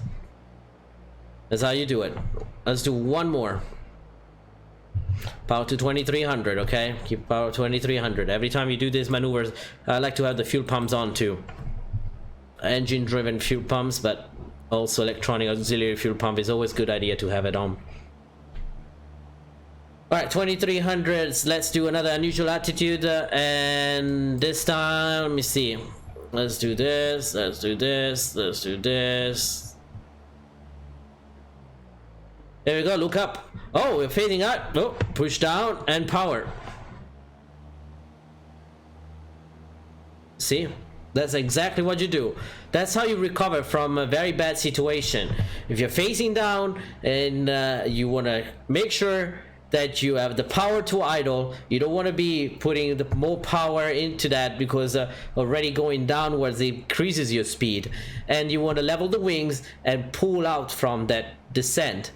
Same thing if happens when you are going, if you're facing up, you come out of the clouds and you look at your instruments and oh my god, I'm like, what's this altitude? So first thing you're going to do is you're facing up. Let's say you want to make sure you are full power. You want, because you're bleeding that airspeed. You're bleeding that airspeed when you are facing up. So when you have a when you're in a climb situation, you make sure you have full power, level the wings, and drop the nose. That's very important to level the wings, guys, because level, if you don't have your wings leveled, you're gonna get into a stall most probably much easier. It's much easier to get into a stall. Okay, so let's do some dead reckoning navigation, right? Let's pull up our lovely charts here. Let's go to the land. Okay, let me do this. Let's remove this. Now we know now we're here. Okay, that's kind of cheating, but we want to go to the land. So the land is right in front of us. How we know where the land is? Well, we passed lake distant. We know lake distant, and we should see some lakes over here, which we will check it out. There we go. We see a bunch of lakes, and we know we kind of are north of it. So we know we are at around, I want to say here. Let me see. Let's check out a little bit more. Let's get a little bit more power here. Let's see if we see any landmarks. There's a road here.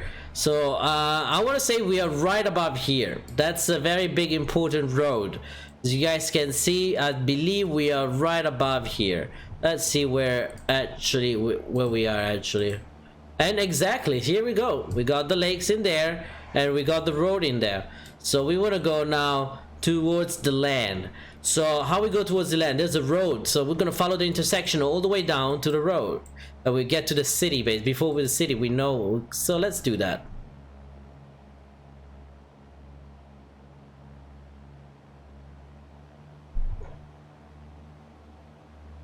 And that would be I guess that would be Interstate 17. I believe it's Interstate 17, yeah. Okay.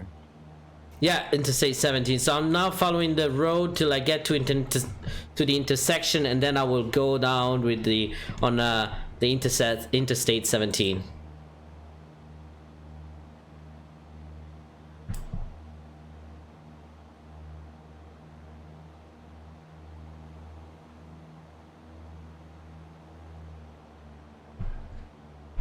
$2,300.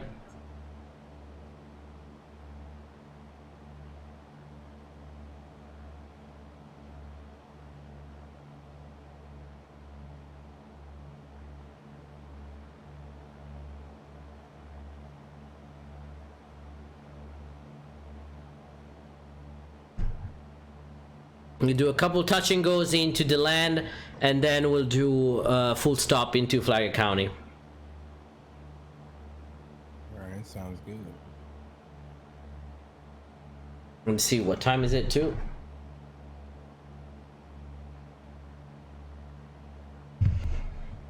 There we go. So we supposed to be right over 17. Yeah, that's 17. So we're gonna turn towards.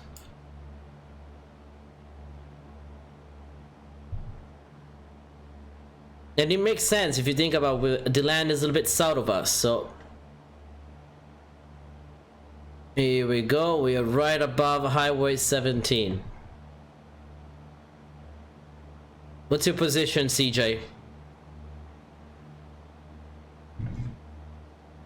I'm right above, actually getting ready to meet the intersection of 17. Okay, altitude.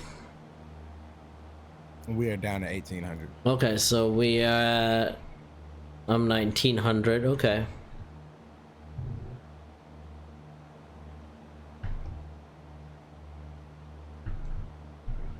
How do you use the autopilot? Easy. On the G1000, it's literally you make sure the flight director is on, off is here, and the autopilot is right here.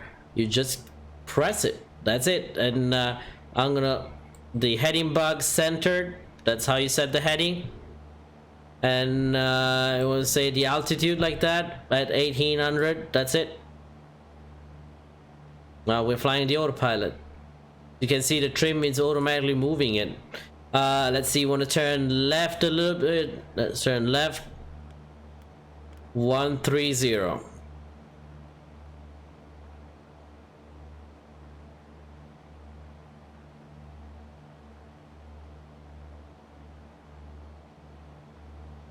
There we go. See?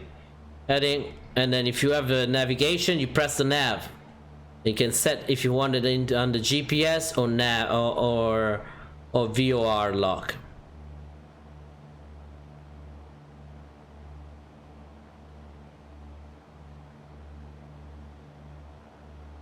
And be still following Interstate 17.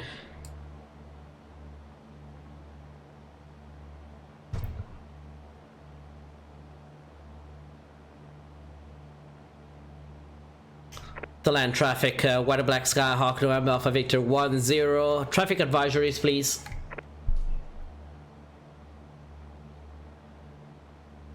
Okay, we see the run. We have the airport inside. You can see the beacon of the airport inside there.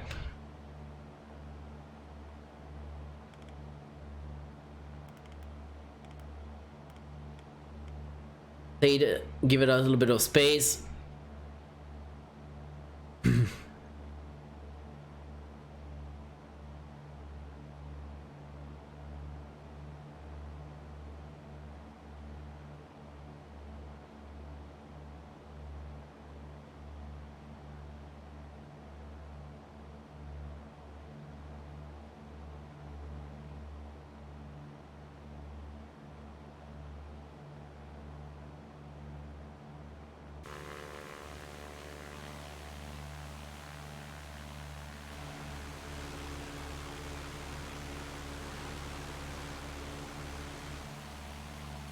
It's I-17 down here still.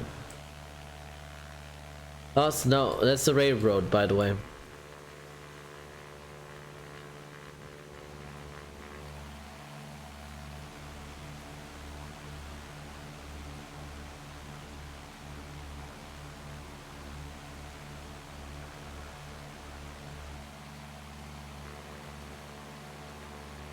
Yeah, I-17 is over there.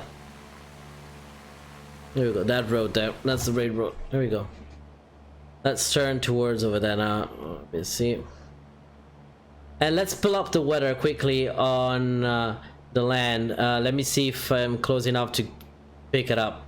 Kilo Delta Echo Delta Yes. airport information Papa 1750 Zulu weather wind 137 at 10 gusting to 16 visibility 5 sky condition ceiling 2300 broken moderate rain temperature 29 dew point 23 altimeter 2995 advice on initial contact you have information Papa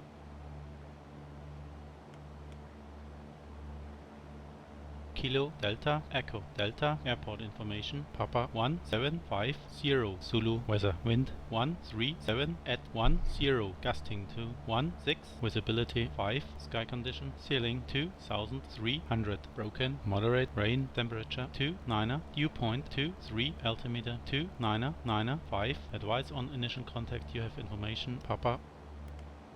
All right, CJ, we got the weather for the land. Kilo Okay. So it's 137 at 10, gusting 16. So we are within the limitation. The altimeter is 2995 and is moderate rain. So rain doesn't really affect us, but visibility is good and ceiling is 2000 something broken. Okay.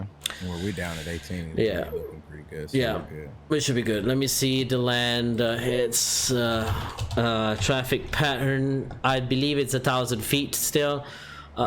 Yeah. So we're probably 137 ahead. It would be runway 12. Okay. I'm right over past the airport now.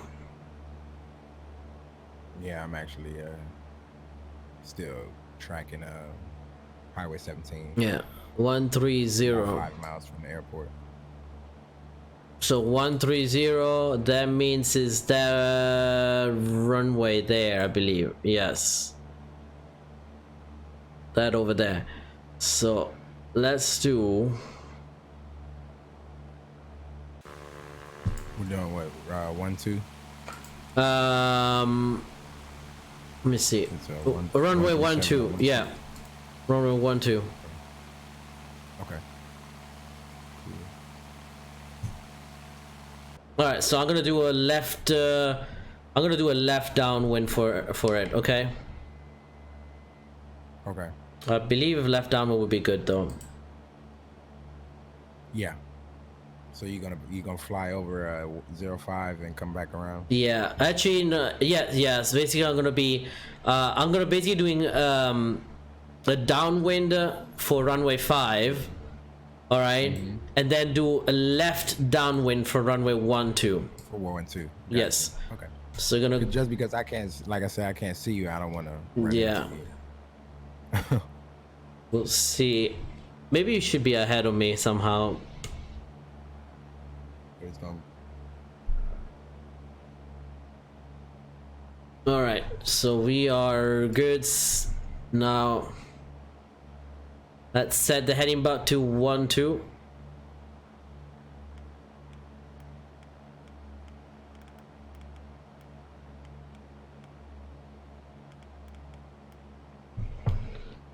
There we go.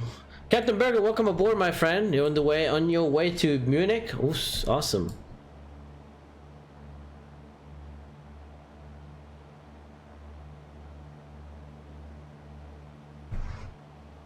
There you go. 12 is right there. So I'm on the left downwind. Oh, maybe we should descend a little bit.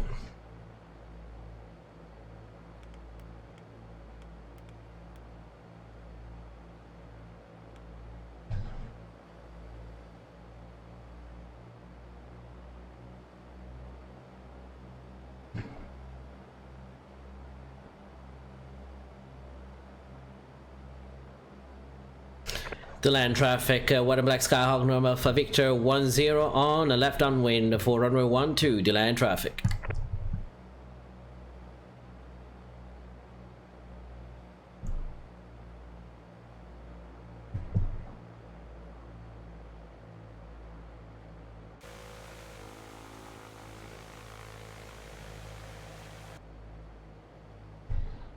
All right, so we got a little bit of distance by doing that little maneuver there.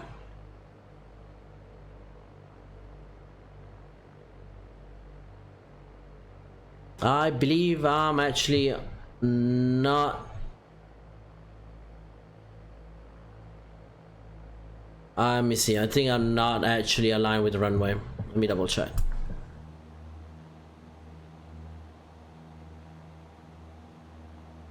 I should start. Okay, I'm gonna start my downwind now. Here we go. Yeah, now it makes sense. There you go. Oh no, okay, then I was right. I said did a downwind for runway 5, and now I'm doing a downwind for runway 12.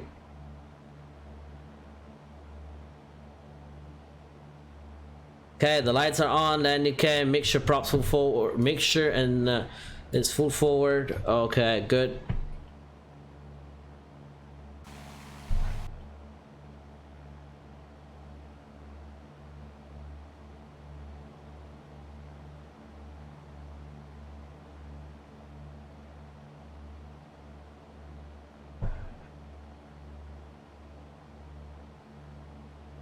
Okay, looking for traffic a little bit. CJ, what's your position? I'm actually getting ready to make the left downwind for 05. Okay. All right, we are beam the numbers power to 1700 RPM. There we go. I'll start on my roll. The land traffic, white and black Skyhawk, November for Victor 10 on the left base for runway 12. The land traffic. Flaps 1. You about 1700 though.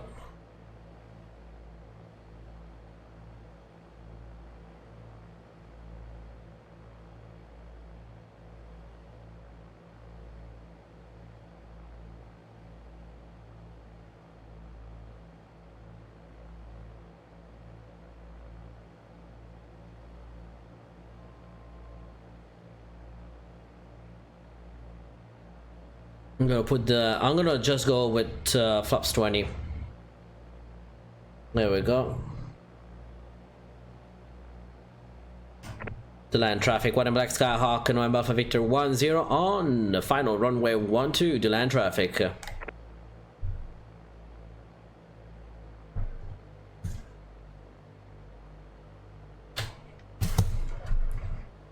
There we go. That's good enough. Bleed a little bit of that speed.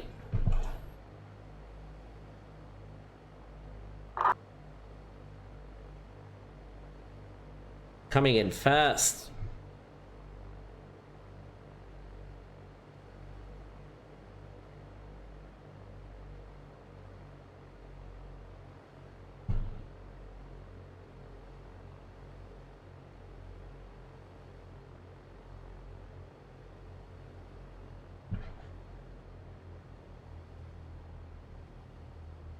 Oh, here we go.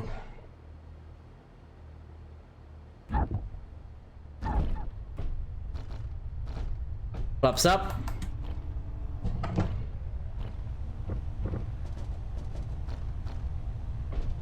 We can rotate.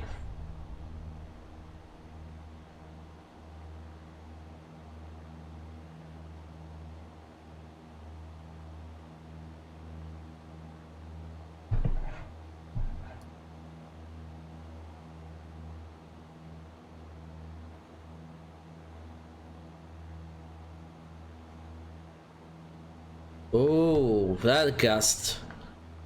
There we go.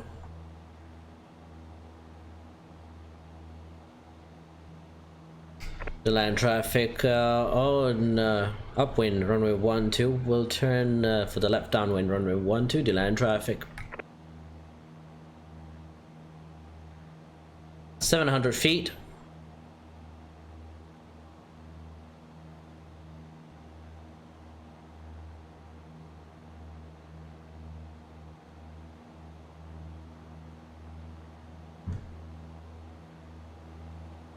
There we go, level off. towards the downwind.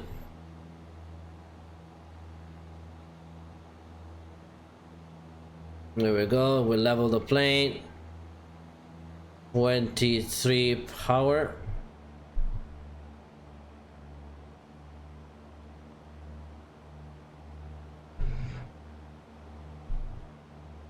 CJ, I don't see you still. What's your location now? Oh, I see you on the runway, right?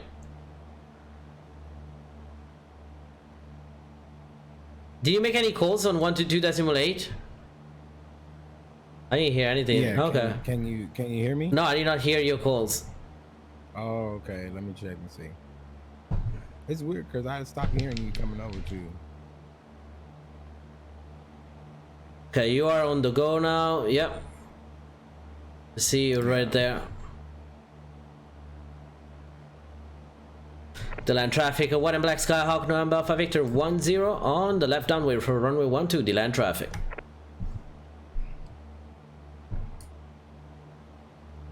Okay, I beat the numbers. Power to 1700 RPM.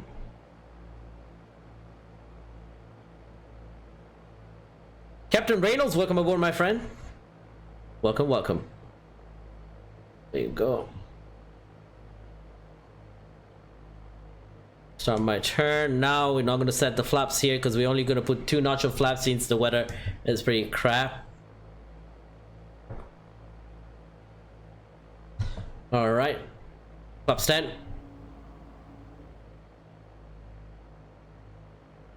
The land traffic, white and black Skyhawk, November Alpha Victor 10 on the left base for runway 12, the land traffic.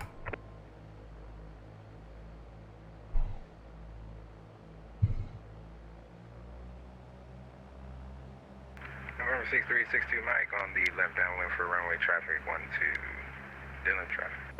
I can hear you now. All right. Did you hear me over Yeah, there? I did. Okay. Got it. Power to 17. I still keep the power 1700. The lower.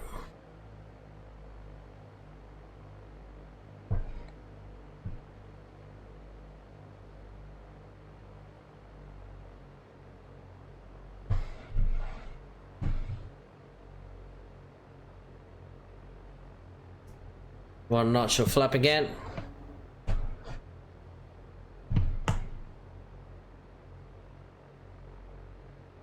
Between 60 and 70 knots. We have enough big runway here, so don't have to. We can bleed the.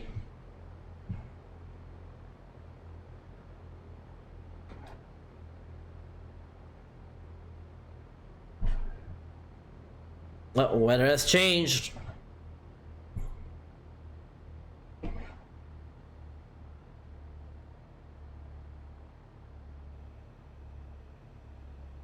We go. Let's bleed the.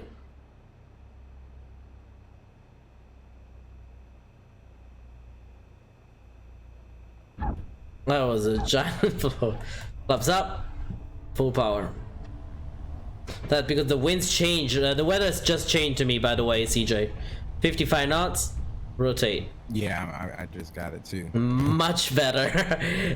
Way better. Yeah, I was like floating so much though, but it's just like, oh, okay, that's why, because the weather just changed. Yep.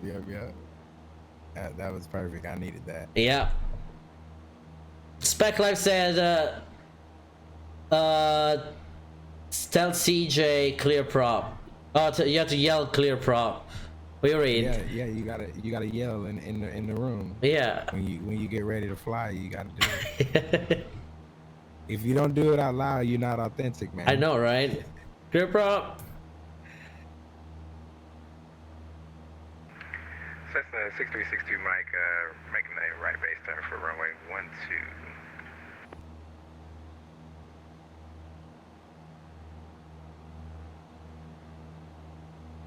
Okay, level the wings and SAR go back.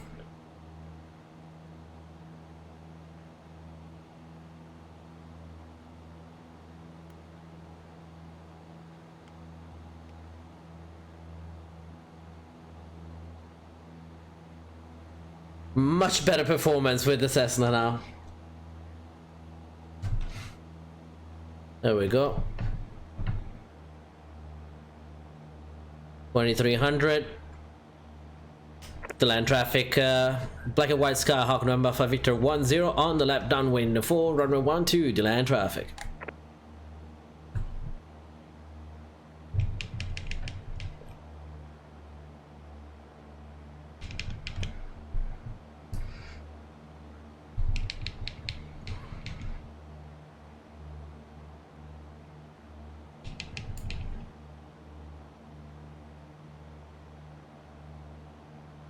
There we go. We are a beam of the numbers, so we're gonna cut the power a little bit. I want to read the new weather though. Let me see. Kilo, Delta, Echo, Delta, airport information, Sierra 1835, Zulu, weather, wind 157 at 8, visibility 10, sky condition 2,800, scattered 4,200, scattered 6,500, scattered, temperature 2.24, altimeter 2992, advise on initial contact, you have information. Sierra.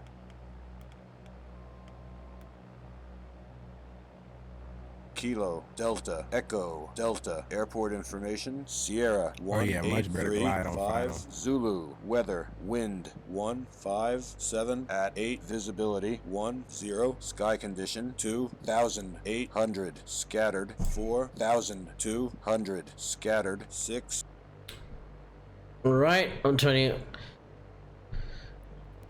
the land traffic, white and black Skyhawk, November for Victor 10 on the left base from runway 12, following the Cessna in front of me.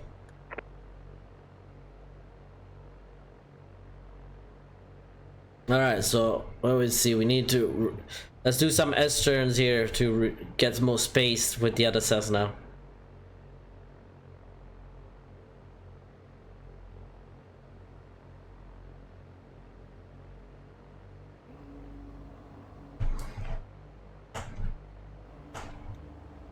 There we go.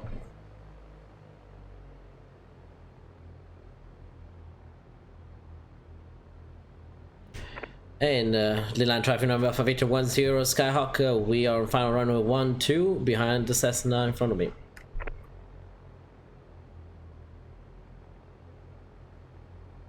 Let me know, CJ, when you departed. Are you lift off? Then I traveled 6060 Mike, departing to the east,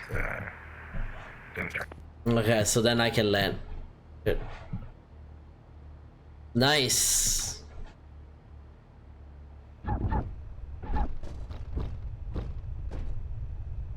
You literally touch down.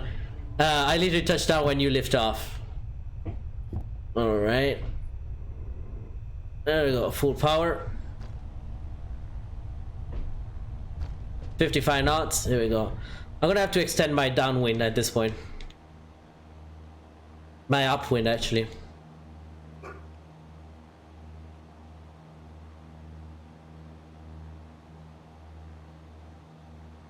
I'm at 64 knots.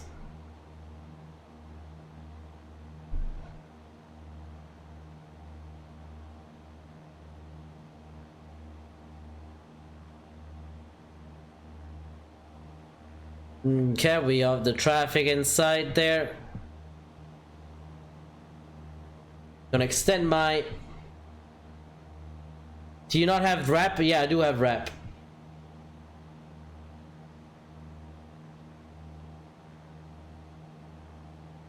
I'm actually using it. It's connected. The headset that I use, Backlife. The line traffic, Cessna 6360 Mike on the left downwind for runway 12 for the option. Alright, here we go. The headset I bought that I use for when I do my flight instructing, it's an headset that I can hook up a normal 3.5mm jack to, which makes it great because if I want to listen to music while on a long cross country, I just have to plug it in. The land traffic, white and black Skyhawk, November Alpha Victor 10 on the left runway, runway 12, following the traffic, the land traffic. Traffic system 6362 Mike on the left base to runway 12, still in traffic. Man, girl, you're fast.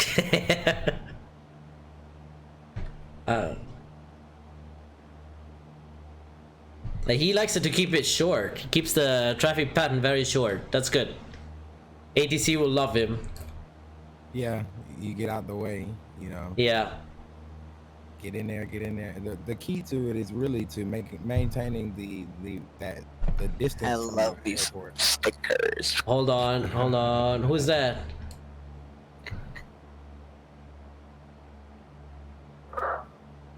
Alright, let me see. Atlanta traffic, Cessna 6362 Mike on the final for runway 12 for the option. Actually, the touch and go.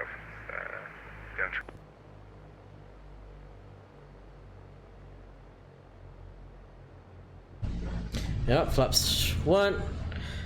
And the land traffic, white and black Skyhawk, November Alpha Victor 10 on the left base for runway 12, the land traffic.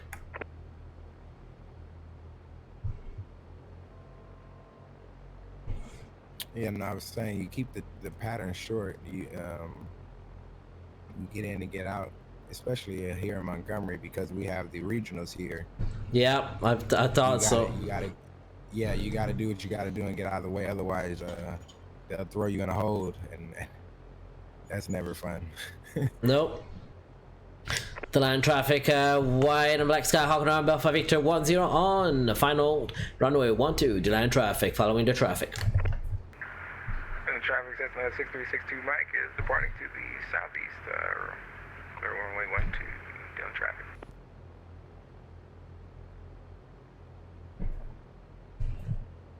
Yeah, so it's a little. I guess I've gotten into the habit of getting in and getting out.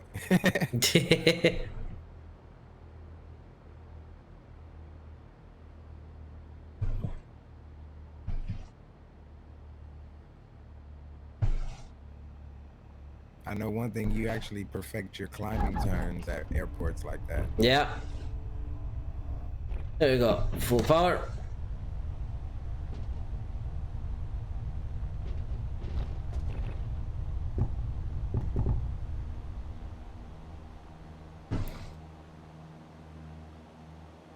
Flight pattern November 07. That's where I flew into Luscombe.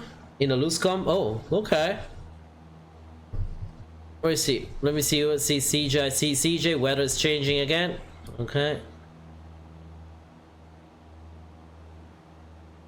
Cessna 6362 Mike is on the downwind, left downwind for runway 12, still on traffic. Let me see. That's gonna be the last one for me, and then we're gonna head to let me see, where are you? Okay, I see you now. Okay. I'm gonna head to back to Flagger. All right.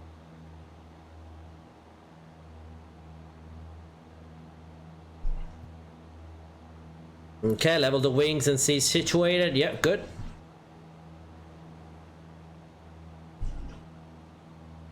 And the land traffic, white and black Skyhawk, November Alpha Victor 10 on the left runway for runway 12, the land traffic, following the traffic.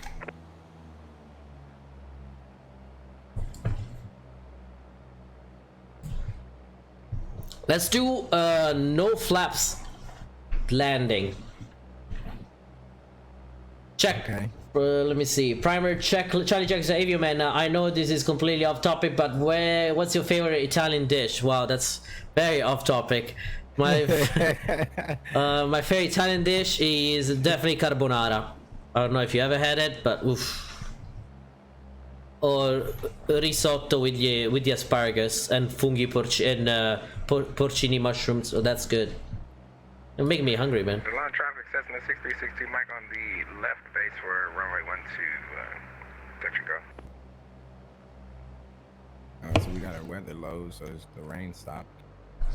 The rain stopped before for me. Alright, power cut off. Let me see if I can see you, spot you.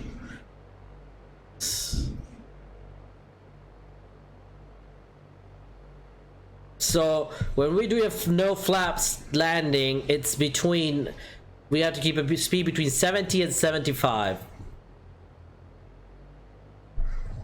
The land traffic, white and black Skyhawk, November 50 10 on the left base for runway 12, the land traffic.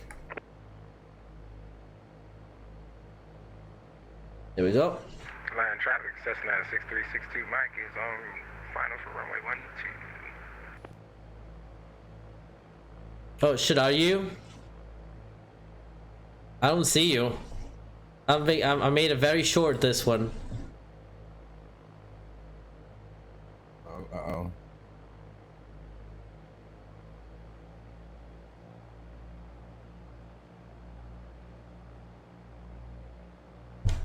Can you see me? What's your location over the runway? I'm actually approaching the threshold.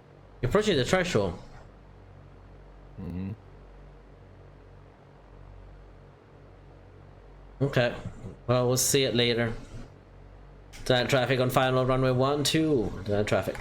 Actually, very short final. There we go. Yeah, 12 verified. No flat. No power.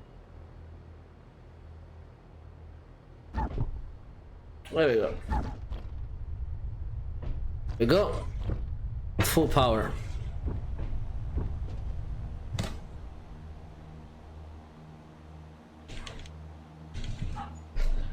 The land traffic, White and Black Skyhawk, November 5 Victor 10 will depart the traffic to the northeast. The land traffic, last call.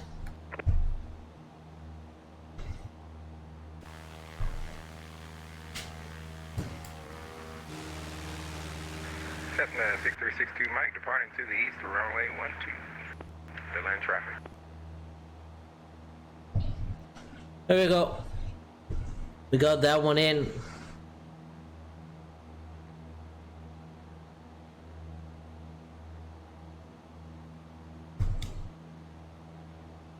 Let's go to maps. We're gonna stay off the Charlie airspace, so we're gonna have to go to the north. Okay. Daytona Beach, Charlie's right there. Right. Yeah, I see that.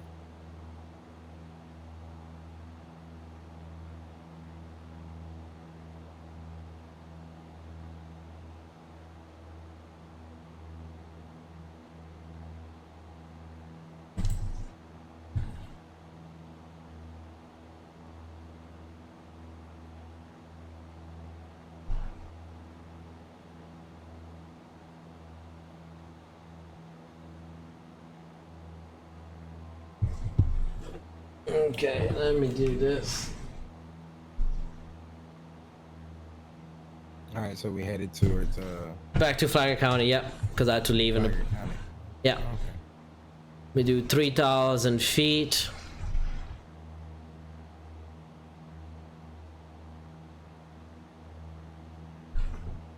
That's pretty good, Avio.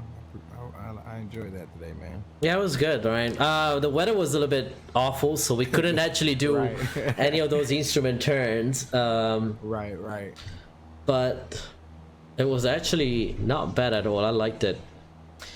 Not bad at all, man. I don't know. Let's see if I can actually do it now.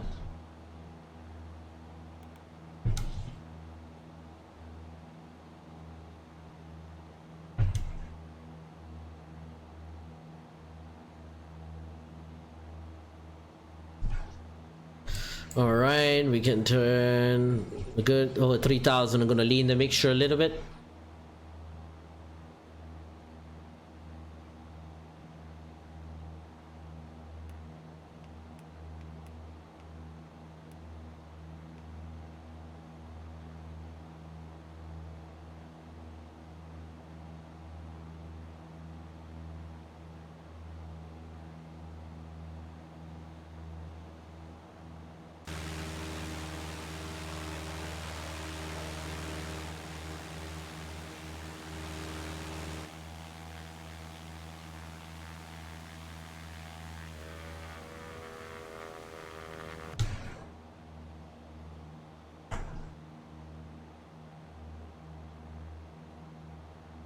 You know, stay at 2,000 feet is okay, no, 3,000 maybe. I just got into some kind of weird turbulence. Yeah, and 3,000 is Yeah, pretty cloudy. I'm at 3,000 now, so it should be fine now. But about to 2,300.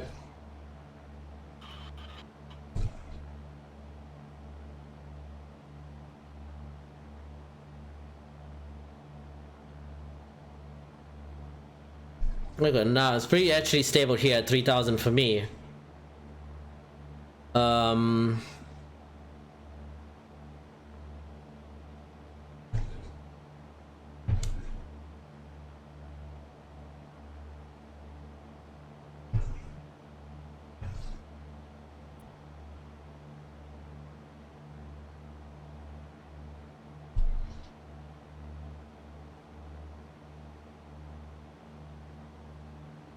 Okay. Make sure we stay out that Yeah, I'm right on that ring. right on that line at Daytona Beach. Yep. There's one air traffic controller that he won't let you. I mean, if you cross into it, he will catch you immediately, just like.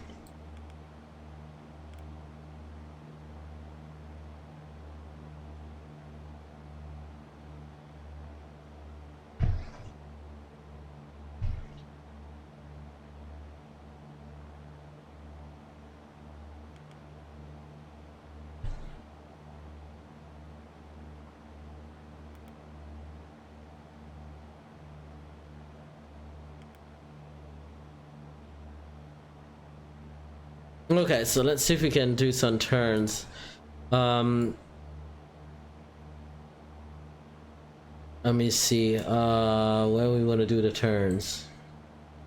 The flying northbound now.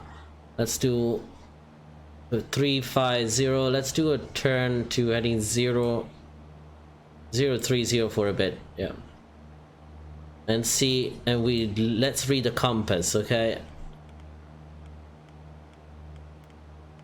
There we go. It started our turn.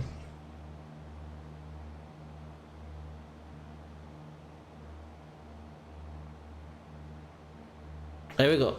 30 degrees. The 20 degrees right before we stabilize it. And that's exactly what it did. It's easy to notice on when you now in clear skies, you see? It's easier to notice that. Let's do a turn to heading 360, okay?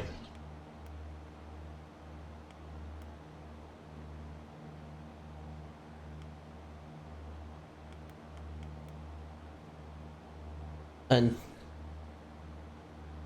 there we go. Okay, now let's do a turn where for a heading of 330 now. Let's see. Start our turn. There we go. See, the compass is moving, and there we go. 20, 10 and 20. We start our turn back in here. All right, we overturn 20.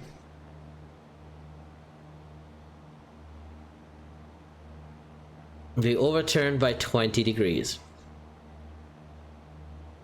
So make it basically at 350, we started our overturn. Back into let's do 030 from now.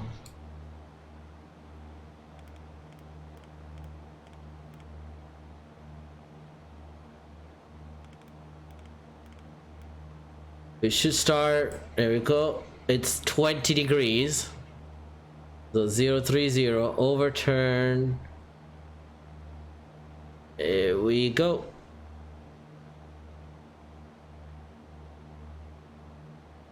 And see, it stabilizes.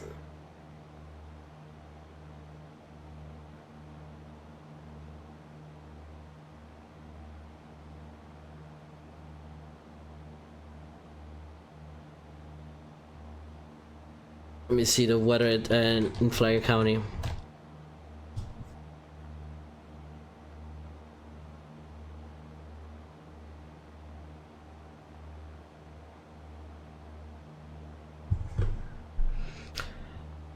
Okay. Okay, the weather in Flagler County is really bad actually. It's IFR.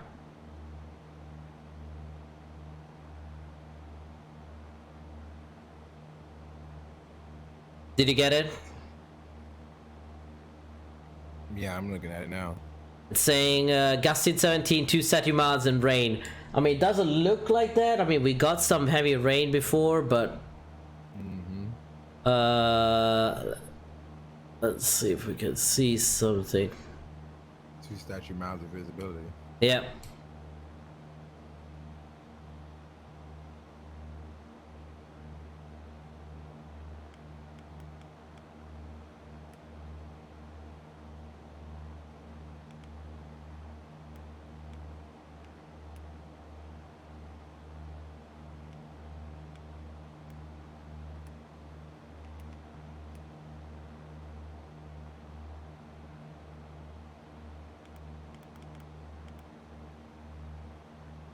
I'm gonna start descending to 2,000 feet.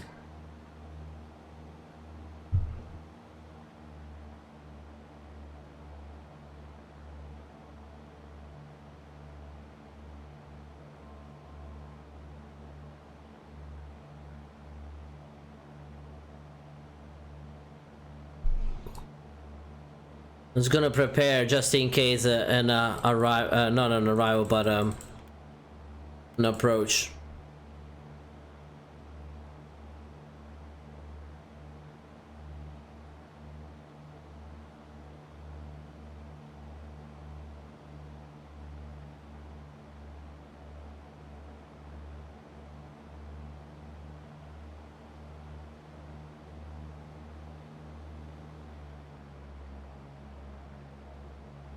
Okay, let's see.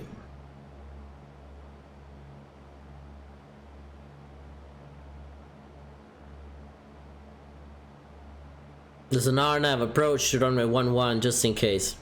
I have to, let me see.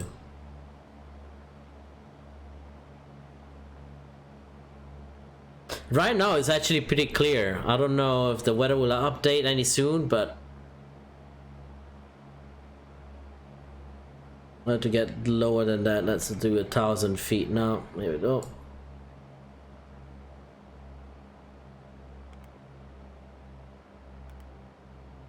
I'm at 18 and I'm right below the cloud layer, and then it's raining like crazy. Yeah. Yeah.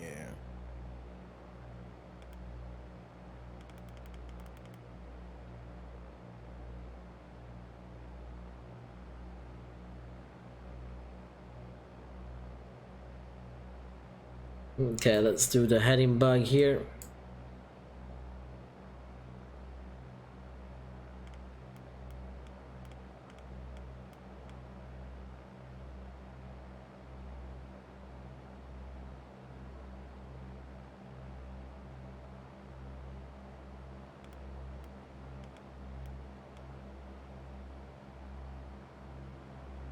Let me update the weather over here in Active Sky.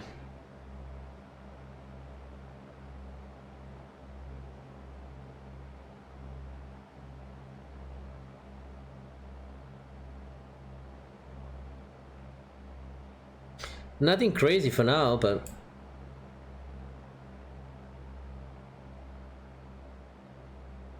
Just a light shower, that's really all it is. just some light shower on the Cessna.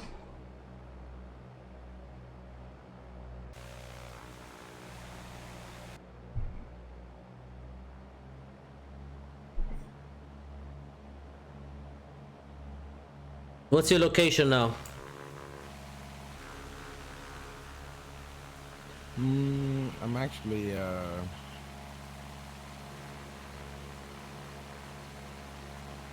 southwest of the of runway 11, like on the right downwind. Oh, you're on the right downwind? Okay. Coming up for the left downwind then.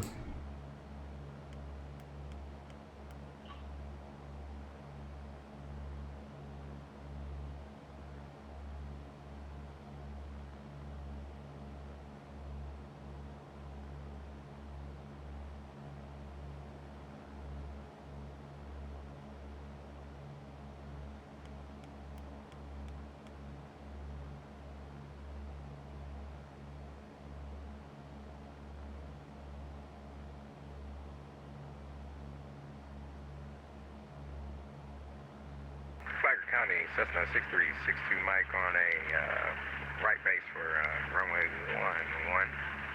Full stop. Flagler County traffic. Let's see if I can see you.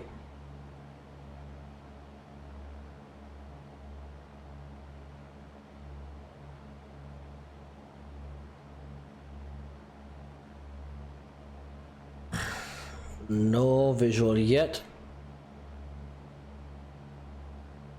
Right, let's see.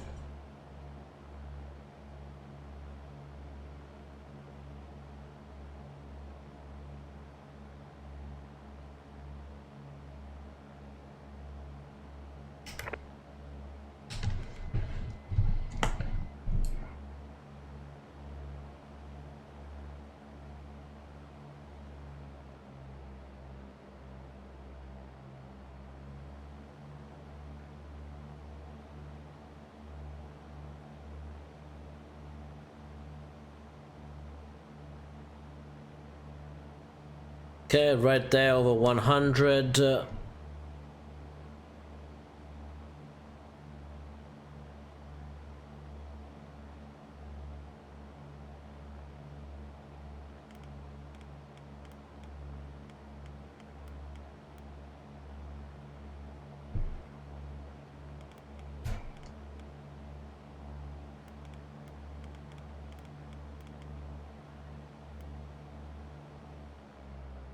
If getting approaching the beam of the numbers. Flagler traffic, Cessna 6362 Mike on the right final for 11. Full stop. Flagler County traffic.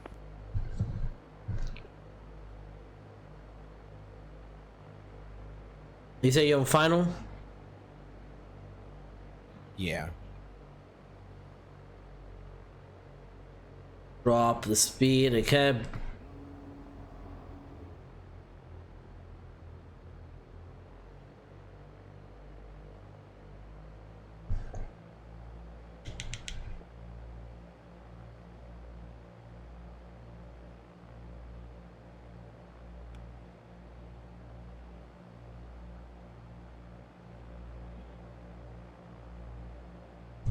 Right, County traffic, 1 Black Skyhawk, November Alpha Victor 10 on the left base, runway 11, Flagler County.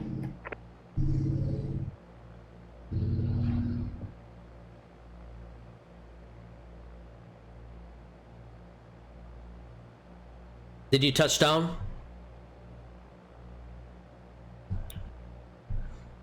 No, I haven't. I'm actually On final now. Flagler County traffic in November Alpha Victor 10 Skyhawk on short final runway 11, Flagler County. you might be in front of me because I don't see you at all. I don't see you, so I guess you are, yeah.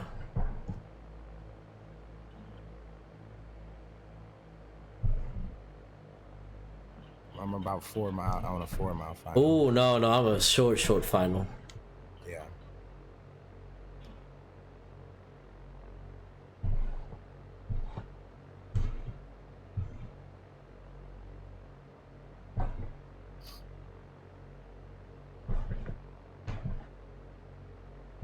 Go over the threshold.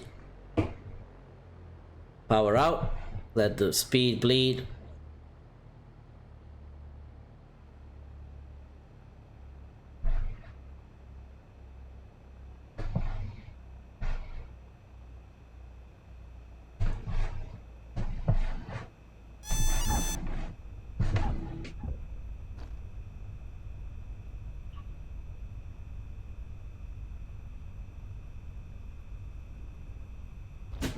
Let me vacate the runway quickly.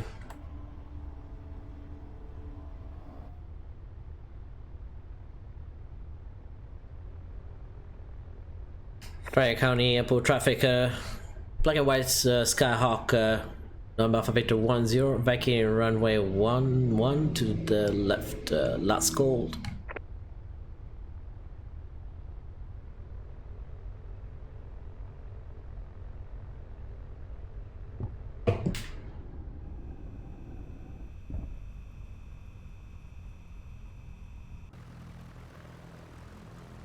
I see you on final.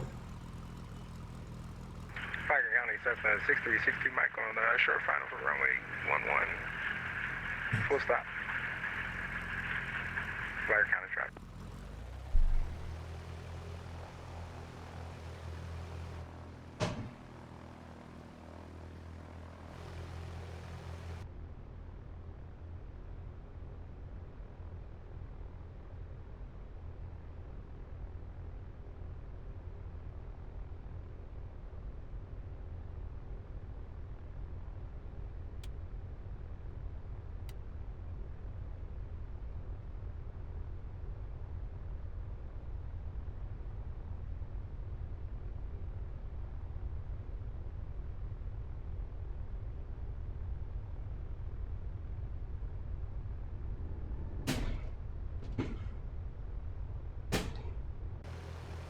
Right, here we go.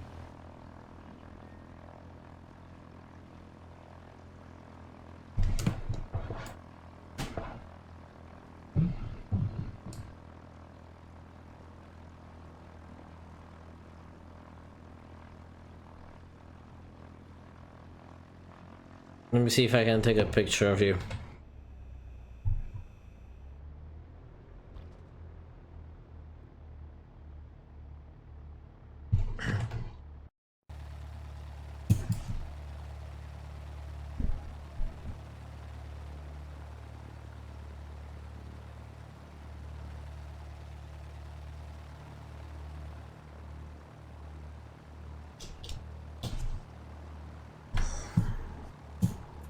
Alright. Alright. Hold it. There we go. Nice. It's still landing for me, but looks like. There we go. Take a screenshot there.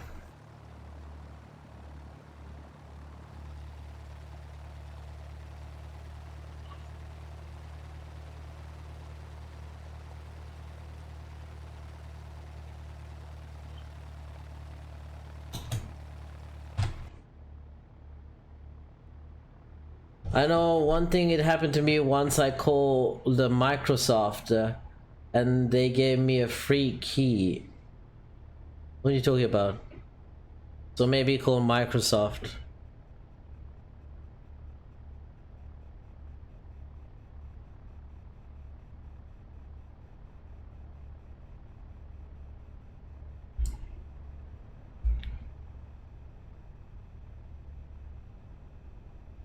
Traffic, Cessna 6362 Mike has vacated runway 11. Let's call Cessna or the line traffic. Flag of traffic. Sorry, flag of traffic. Cessna 6362 Mike is clear runway 11. Last call, Flagler County traffic. That's what happens when you go to 2 airports in one flight. I know, right? You go there, Oh, now the there. weather has changed. Now, Has it? yeah, that was rainy. Florida. That's Florida for you. I know, right? I'm gonna park right here. 1 minute it's raining, the next minute it's hot. I know, right?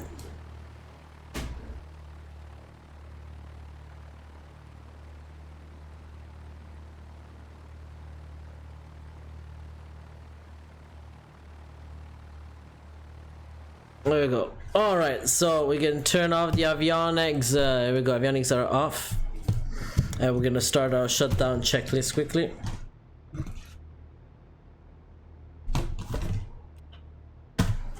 Parking brakes. We're gonna set the parking brakes on. Parking brakes are set. All right. Have any master switch magnetos? Check. We're gonna do a little test by trying to remove also the key and see the ignition doesn't. If the key doesn't come off the dashboard, that would be a very bad day if the key comes off on the both position. Standby battery switch can come off. Here we go. And fuse selector back on both. We're gonna check the hops time. Here we go, 6.8. And here the engine time is 6.82. Okay, cool. There we go. We got that one in. Control lock. We're not gonna put it. Air vents cabin closed. Interior panel lights. So everything can come off. Nav. Everything is on. We're gonna leave we're just gonna leave the beacon lights on. I usually keep it on everything even on the shutdown. Okay. Exterior lights. Okay. Battery master switch can come off. Here we go. Actually, one thing we didn't do. We actually shut down the freaking plane.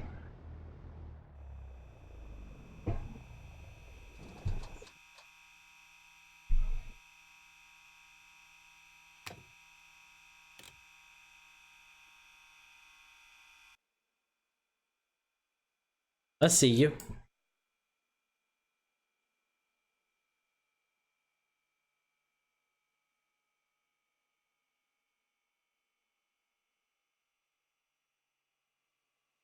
I see ya.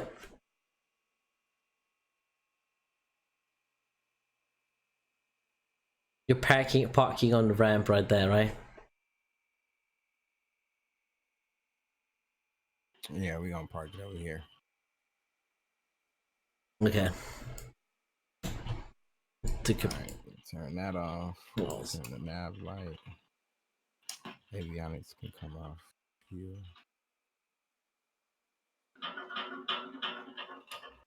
That's the sound. That is the sound, ain't it? Damn. Are you using the wrap for that? Am I using what now? The real expansion pack for the Cessna 172? Yep. Mm-hmm.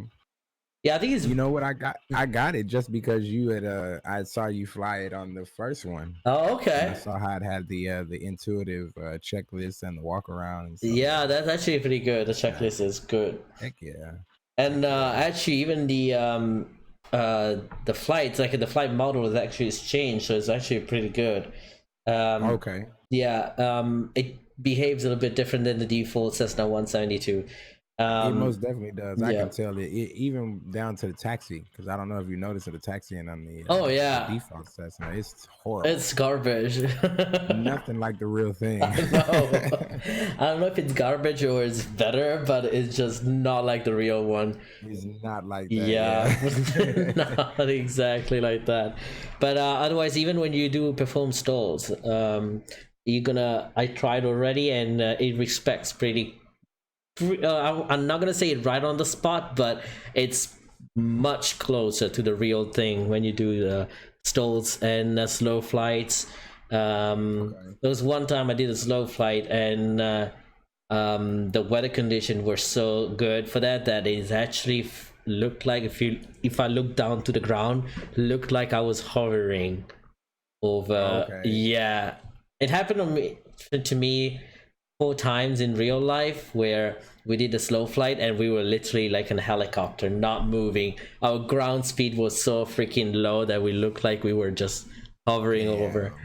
But yeah, that's awesome. You can say, wow, is this a plane or a helicopter? And then you realize it's just like, oh no, that's a slow flight. Then he was I like the slow flight style, the power on and power off styles. I do like the power on. I'm not a fan of the power off stall. I can't stand that, especially someone else is performing it. When I have to sit there and then let someone else do the power on, power off stall, and just like I'm like, oh my god, this is not gonna end up well. Rest in peace. Right.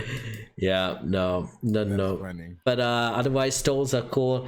I love the steep turns. And one thing I still didn't try on the real expansion pack is do the steep turns and see if the when you do a steep turn, if you come back, if you do the steep turn correctly, you will feel your own wake turbulence.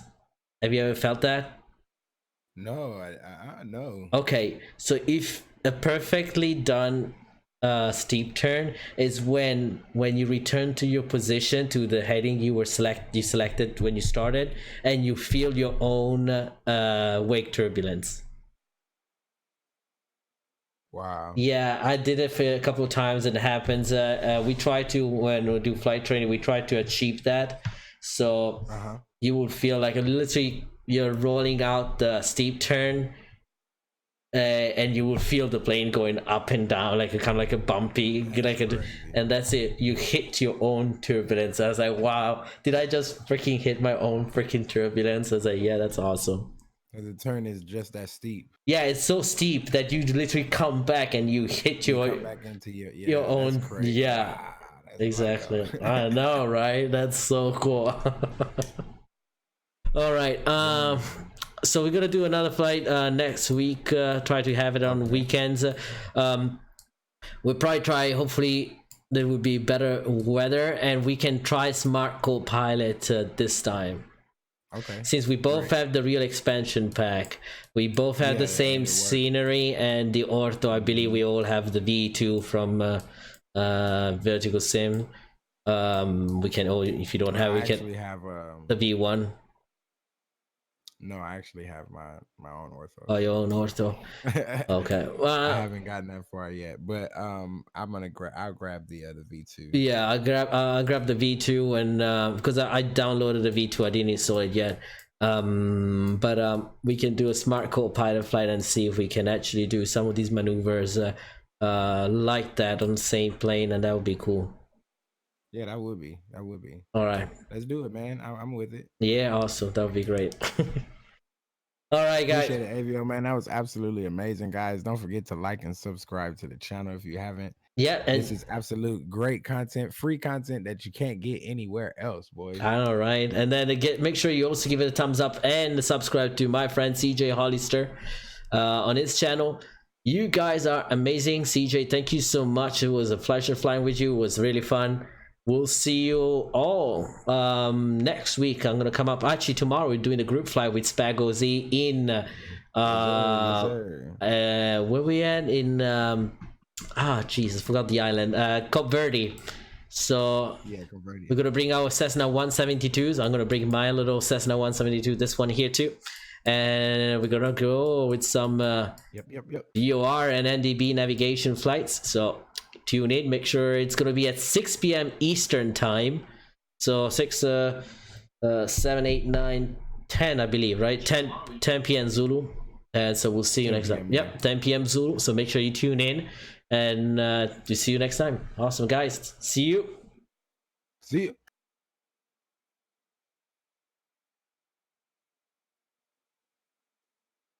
Blue skies, everyone.